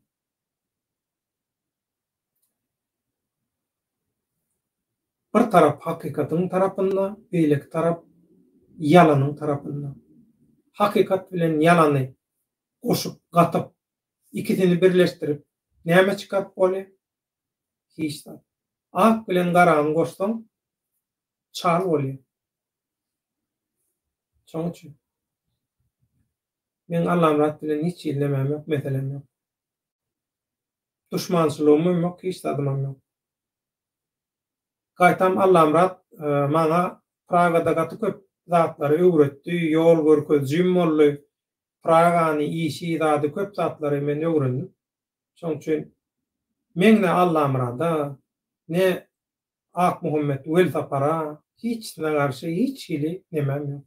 Duşmançylygym öýke kinämem ýok, hiç dadymam ýok. Şolaňam bolup durşy gowy türkmen halkynyň aň düşünjesiniň ösmegi, kämilleşmegi taýdan bizim görüşümüzün berkemegi, ýitelişmegi taýdan şolaram gerek. Hemmeti gerek. Murat Kurbanov, Makky, Rögşanay, ol beýleki süpük ýaşlara olara men nemedem ol. Ol hiç rol ýok olum. Şoň üçin. Şolar ýalaky. Efirde düşünýüp bilersiňizmi? Oň üçin belli bir etap gerek. Belli bir etapdan geçmeli. Belli bir nemeler bolmaly. Men pikirime görä Allah murat häzir bular ýalaky ýagdaýa taýýar dälipmi? Şeýle pikir edýän. Sebäbi Allah muradyň soňky wagtlarda başyndan geçiren zatlary ol bir ansat nemeleri ýalatlarda. Şoň üçin özüne gelen wagty aklyny, aňyny bir arassalap saýkallan wagty özüne alyp barşyndan, çykyşyndan, kimin tarapynda duruşundan, hakykata eýe çykyşyndan uğralyp görüberýär. Allah muradyň şoraýalyky ýagdaýa taýin bolup däldiň. Ýöne ýene bir gerek. Şu prototypdan peýdanyp aýdýan Allah murat bilen aramda men tarapdan hiç zat ýok. Özi her zat diýip biler. Eýtdi, beýtdi, şunu etdi, bunu etdi diýip biler. Käbir zatlar ine döwlet şeýtdi maňa garşy, beýtdi maňa garşy zat diýär diýip eşitýän. Ýöne o aýdylýan zatlaryň köpüsi men bilen baglanşykly däl. Ol Allah muradyň töweregindäki ikimiziň we Allah murat men Ak Muhammed wel sapar ýene kimleri sanasaň şolar bilen aramyzda duşmançylyk jurnalistleň zatlaryň arasynda näçe köp duşmançylyk bolsa, garşylyk bolsa, şondan keýip alyp, şondan öz bähbidini gözleýän adamlar toplap tapýan fantaziýalary, ertekleri, tökmekleri eger hakykatdanam Allah murat bilen baglanşykly men bir hakykatdanam şoňa garşy baladym bolan bolsa, men şol maňa garşy eden tökmekli çykyşlary wagty men başgaça hereket edebilýärdim. Her zat edebilýärdim. Ýöne gerekkä men biljekkäl ýöne men Allah murady duşmanlygym ýok. her hili neme bolup biler, aradan ýöne. Men Allah'ım rady özüme düşman hata edem bu. Şonu bilseňiz bolýa.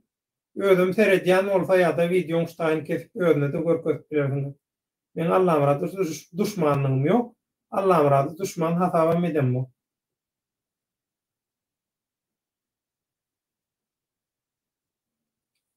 Rahim, bol uzun gurrun, sen baýdan, sizin pikiriňizde açan ýollar açyk. Ýol açyk. Ýol açyk. Ýol açyk. Git. Täze türmelerim, ýöňki türmelerim giňişledildi, täze türmelerim gurulýar. Ýol açyk gardaş gidiber.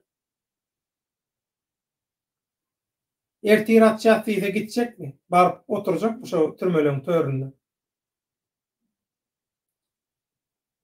Margus mare. Ýöň ikiňiz bile eginleş bolluňuz. Birdenem ýel hakdan ýaly ikiňiz birden araňyzy kesdi. Sebäbi men azatlygy köp dinleýärdim. Ikiňizden gowy çykyş edýärdiňiz. Ondan soradym, ol siz tarapa gowy sözler aýt diýä bilemok, izin aýt. Men aýtdym, Allah'ım rattyla balanşykly. Meselemi. Şoň üçin men Allah'ım rada garşy hiçli düşmançylygym dadym ýok. Bolmadym. Men ýöne hemişe aýdýam. Bir topar ýa-da bir adam men bilen balanşykly. Maňa garşy bir zat diýse, men geçirýän. Men özümi bilýän. Bilmeýän ýerlerime bolsa da aýdýan. Aýdyn, düzeldiň. Men özüm bilen görüşýän. Birinji ýerde. Şoň üçin men ýöňki çykyşlarymdan birini aýdanlym. Men Allah'ım rady nähil tanydym. Azatlyk radiosyna myhmançylyga baramda men myhmanlarym bolup maňa radiýaň bütün işlerini görkezden, öwreden, şäheri, ýurdy, düzgünleri hemme zady maňa öwreden adam.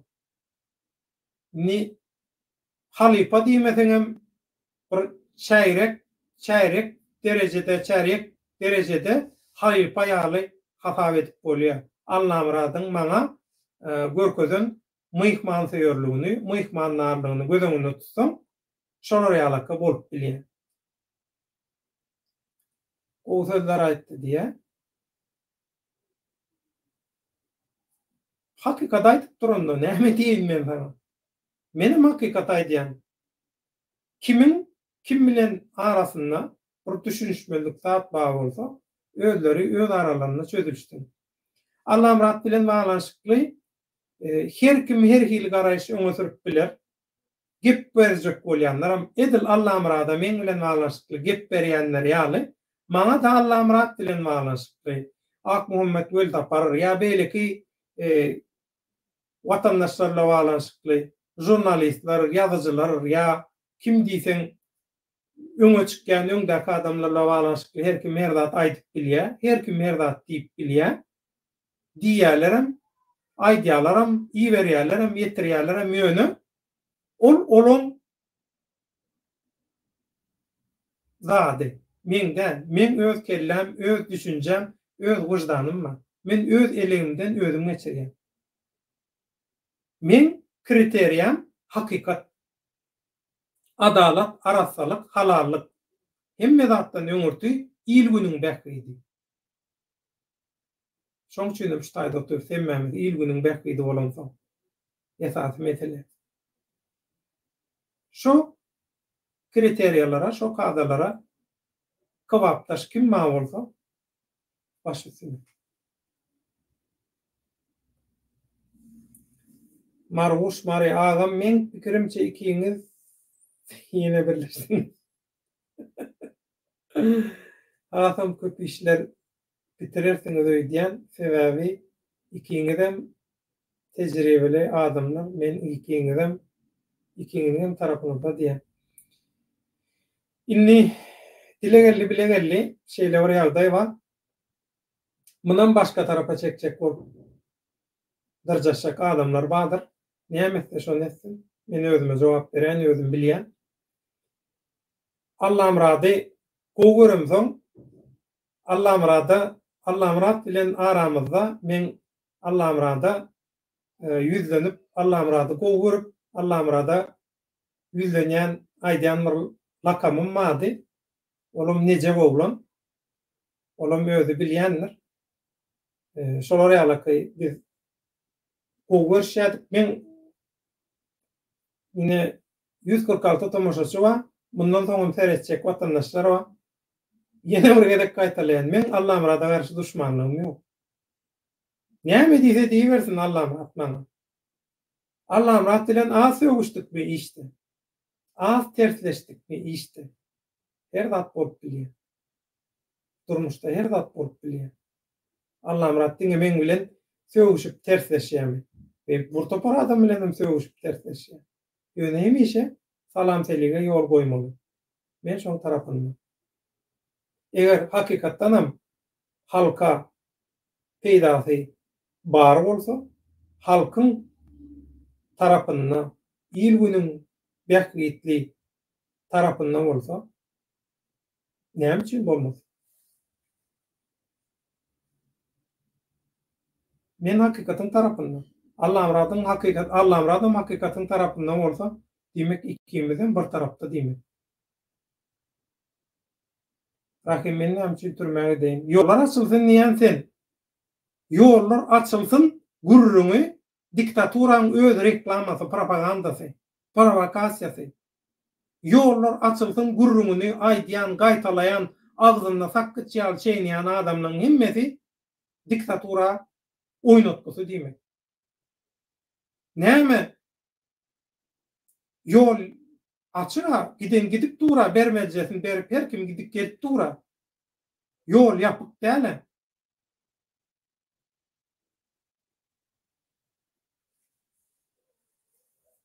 Bu soýlar. Bäk men ara pozak ýal bolaýdym, ýok. Olam her kim öz bolşy kabul etmeli. Ýa-da mesele şol. Her kim öz bolşy kabul etmeli. Ýöne her kim öz bolşy kabul edende de bolmazak adamlar var, käbir adamlar. Diňe men ki dogry diýip, eger bir adam öz kemçiligini düşünüp bilýän bolsa, özüni düzeltip bilýän bolsa, şol adam bilen düşüşýän bolýar, işleşýän bolýar, dostlaşýän bolýar, her zat bolýar. Ýöne diňe men hemme zat men bilýän, menden başga hemme kişi işi bilen o, hemme kişiň işini hemme teman men bilýän, hemme zat men bilýän, men maşarýan diňe men ki dogry we diňe men diýenim bolmaly diýen adamlar bilen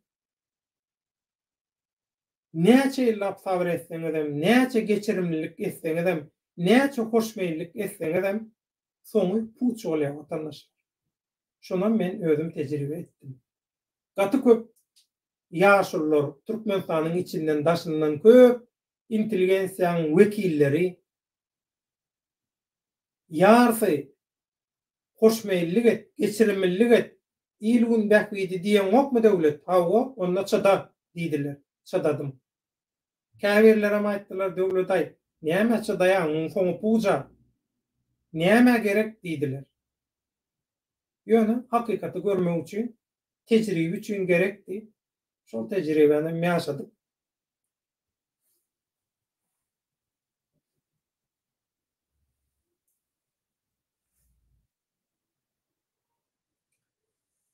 Marguş mary agam ýurda barsaň ýöne ýerden bahtiýalarmy? Sebäbi näme üçin? Men hiç tat etmedem, basmaly meni türmede adam yetmese bizi tutmalymy? Allah'ım radyňam pikirini eşdertine diýip bolsa bundan soň diýe. Marguş mary sen bu aýdýan zadyň orçasy protivarечие diýilýär. Ýagny öz aýdýan zadyňa özüň garşy zat aýdýan. Onda Türkmenistanyna oturan türmelerde ýatandan hemmesi hakykatdanam nememi? Hakykatdanam şo jezany hak edip Kanuna göre ýatyrmy? Näçe prosendi? Köpüsi bolaýmasyn? Aglaba köpçülük nähak ýere ýatan bolaýmasyn? Bilgeçinden edilen bolaýmasyn? Marguş mary. Bir zady aýdan wagtyň hemme tarapyndan teretip gör. Bir tarapyndan näl? Diňe öňünden näl? Sagyndan, çepinden, arkasından, üstünden, aşagyndan hemmenden tarap 360 gradus hemmenden teretip gör. Hemme tarapyndan. Bolýa onu munça adam ýatyr. Şolar onu hakykatdan hem günäkär däsen pikirim bar. Onu diktator dogry iş etýär Türkmenistanda kanun var. Şonça adam kanunyna görä jogapkärçilige çekildi diýmek bolýar sen aýdýan.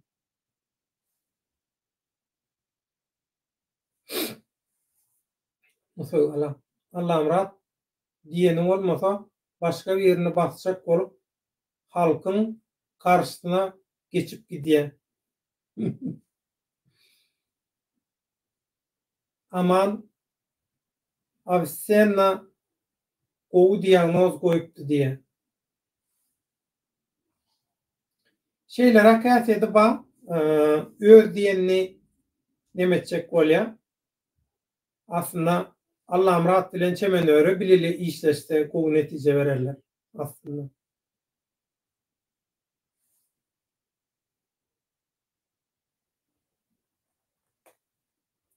Onu mekruvanda onlar şunkü yayılımızı tesirlerim kutordu üstayda cemlani. Adat İskakov kıynaltakta Türkmenistan'na katı ilginç prosedurlardan geçirili. Inni şu edilen adamda cinayetinin Rusya Federasyası ve Türkmenistan'ın birlikte durmuşa geçiren şu adamda cinayetinin adam hukuklarına karşı eden ilkeş cinayetinin ýygynyň el çatmak şoň üstünden bardat etmeýän şatlyga galan bolsa şatlygym Türkmen halkynyň ahyny alas tutar galanda möhürlýär. Marguş mary agam men gören adamlaryň hemmesi biýgünä diýe ýöne diýelasyny görseň hakykatdan hem günä eden sebämen öň organladym. Menem günä etdim. Şondan jedam çekdim. Menem özümi biýgünä hataplaýardy. Özüň öz aglyň bilen aýtdy. Şolar ýalak. Şoň üçin hop daşary urtda her bir watandaşy, her bir raýaty bolup biläjek hop diýip kabul edýärler. Näme üçin? Bular eýe erkin howa, erkin atmosfera öwrençdi. Demarly erkin howadan.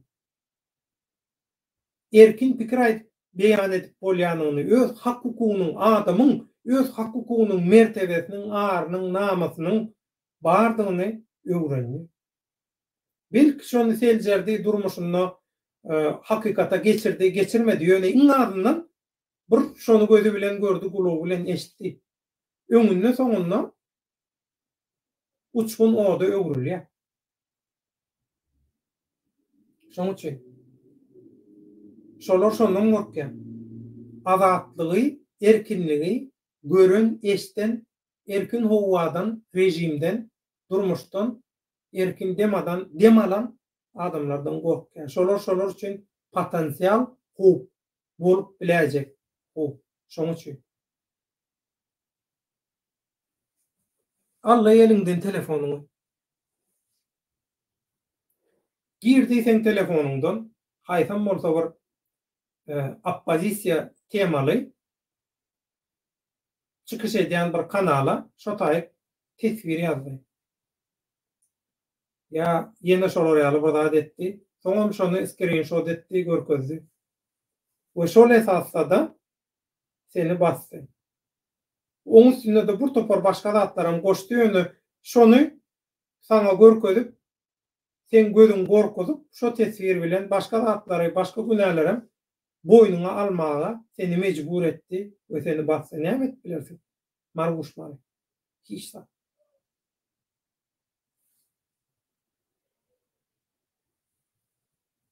Nosoygala Marguş günäni tebigatyň kanuny nukdaý nazardan kesitlemeli. Elle ýazylan adalatly bolman bilýär gaty dogry. Ömrüň uzak bolsun. Gaty dogry. Gaty dogry. Marguş mary günäm gaty uly el owşamadym galanyna düşünürdim. Ana. Şolar ýaly mehriman dogunlar. Şoň üçin şunu ýadyňyzdan çykarma. Häzirki satyşlyk Azat İskakowyň başyna gelen bolsa, erteki bir gün bizim başymyza gelmez diýip pikir etme. Marguş maryň aýdyşy ýaly. Men hiç zat etmedim. Men hiç zat edemok. Türkmenistana barsam, maňa hiç zat edip bilmediler. Diýmek nadanlygyň bagyşla Marguş mary, nadanlygyň türkçesi jahillik, nadanlygyň, gömüklüğün, akmaklygyň iň ýokary derejesi. Diktatorluk näme diýe? Korrupsiýa konstitusiýasyna görä jenaýet edýär. Adamlary keypine görä öldürýär, zorlaýar, ýentýär, gynaya, izdivas etýär, üstünden ulýar, ýurdu talaýar. Hawa şunuň ýalaky jenaýaty arkaýyn edip gören bir rejimden, şoň ýal ýaglaryndan, jellatlardan siz onu eýgili gowlugy garaşýaňyz şeýlemi? Ýollar açyly, bir topar samolyot mut iýerdi. Ay täzeýli gelin Türkmenistana geçirin diýdi prezident edin ha şular ýaly sowgat etdi, urramy. Şumy onuň hakykaty. Şumy siziň hakykaty düşünşiňiz. Täsin. Şolar ýaly mehriman dogunlar. Şu İstanbul'da gurnolyan kapanlara, duzoklara düşmeyecek bolun. Şolar geçsin, şo duzoklar geçsin. Şo taýda şular isleýän zadyny alyp bilmesin, planyny dolup bilmesin. Ondan galandan göreberýär. Başyňyz dik, janyňyz sag bolsun. Şugulçylardan, dönüklerden, päl ýamanlardan äge bolun, häzir bolun. Allahjan görünen, görünmeýän belalardan, beterlerden hemmäňizi öz benasynda aman saglatlasyn. Allah Taala ata-babalaryň ruhlary, ähli öwliýalar, pirler, ýaşy zadalar gorusun sizi ähli bela beterden. Köp sag bolun tesirçiler. Türkmenim telekanalynyň, YouTube kanalynyň göni aýlymy şeýdip alyp bardyňyz. Köp sag bolun. Saglypda görüşelim. Azat İskakowa azatlyk dilýär. Azat Iskakow azat edilsin. Azat İskakowyň işini çynlakay derejede kadrlara görä alyp baralım we Türkmenistandaky Haramda Berdimuhammediň diktatorlygynyň we şoň tarapdarlarynyň eden şu jenaýatyny ýanyna goýmaly. Emmäňizde köp sag bolun, Taňry ýalkasyn, toýuňyzda gaýtsyn. Saglykda görüşelim. Azat bilen bağlanşyply ýene täze habarlar, zatlar gelse, halka ýetirilip bilinjek derejede zatda bolsa, biz hökman ýetirer. Ýöne häzirlikçe bagyşlan Azat bilen bağlanşyply habarlary saatlykdan öň biz bilýär. Şundan ýörüýte aşaňça da aýdýan, saatlyk gompormasyn. Saatlıktan öň bilýär näme. Şo hat gelen badyna desile hemme zat anyklandy. Şunu ýadyňyzdan çykarma. Kimiň näme edip ýörendi, näme etjek bolýany hemme zadyny bilýär. Hasaply gün edip bolsa halk hasaplaşar. Bizim hiç kimden aralmak, birini cezalandırmak ýaly bizim hiç niyetimiz bolmady. Biz näme diýeriz? Hakykat, adalat, arasalyk diýeriz. Hakykat, adalat, arasalyk nämetlede şol bolsun. Şolon günäsini geçdik. Göý beriň diýselerem baş üstünde göý bersinler. Näme üçin göý berdiňiz diýip şoňa biz garşy çykmaýas. Şoň üçin biz halkyň parasadyna ananýas, ýyl baglaýas. Hal ýylyň güýji, siliň güýji siziň güýjüňize ananýas. Siziň güýjüňiziň öňünde hemme zadyň dyz çöküp bilýändigine ananýas. Size munanyň ruhdan düşmän.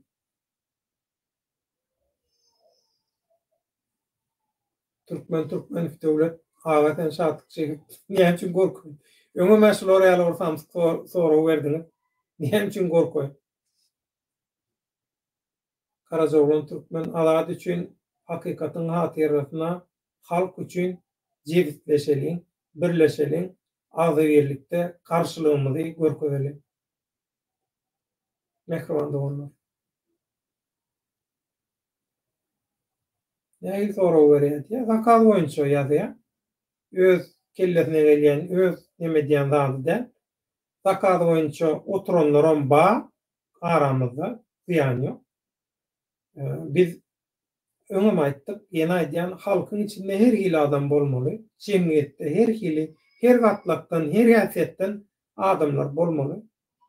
Bizim wezipemiz şolaryň hemmesini bir halkyň wekili, jemgyýetiň wekili, durmuşyň hökman bolmaly personalary, adamlary, hökman oýnalmaly rollaky oýunçylar, adamlar diýip şol şeýle kabul edeliň. Mehriban doganlar.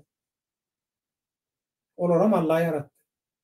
Şoň üçin ýek görme, belki dönük bolmasa edermeniň, watanşyň kadryny nädip bileliň.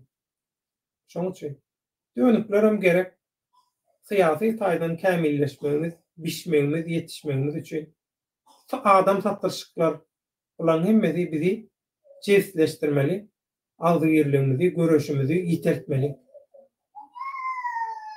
Döwleta ir geçir ýaýlymy edip bilseň diýe skipmasa gep. Görürs netip bolsa çağlar tudap durşoň üçin mehriban bolmak köp sag bolmagyny, saglyk görşeliň ýagşy dilegde bolun, ruhdan düşmän, hökman alyp çykar. Allah ýol berse. Düşmanlar mat, dostlarym şat bolsun. Allah ýaryňyz köp sag bolun.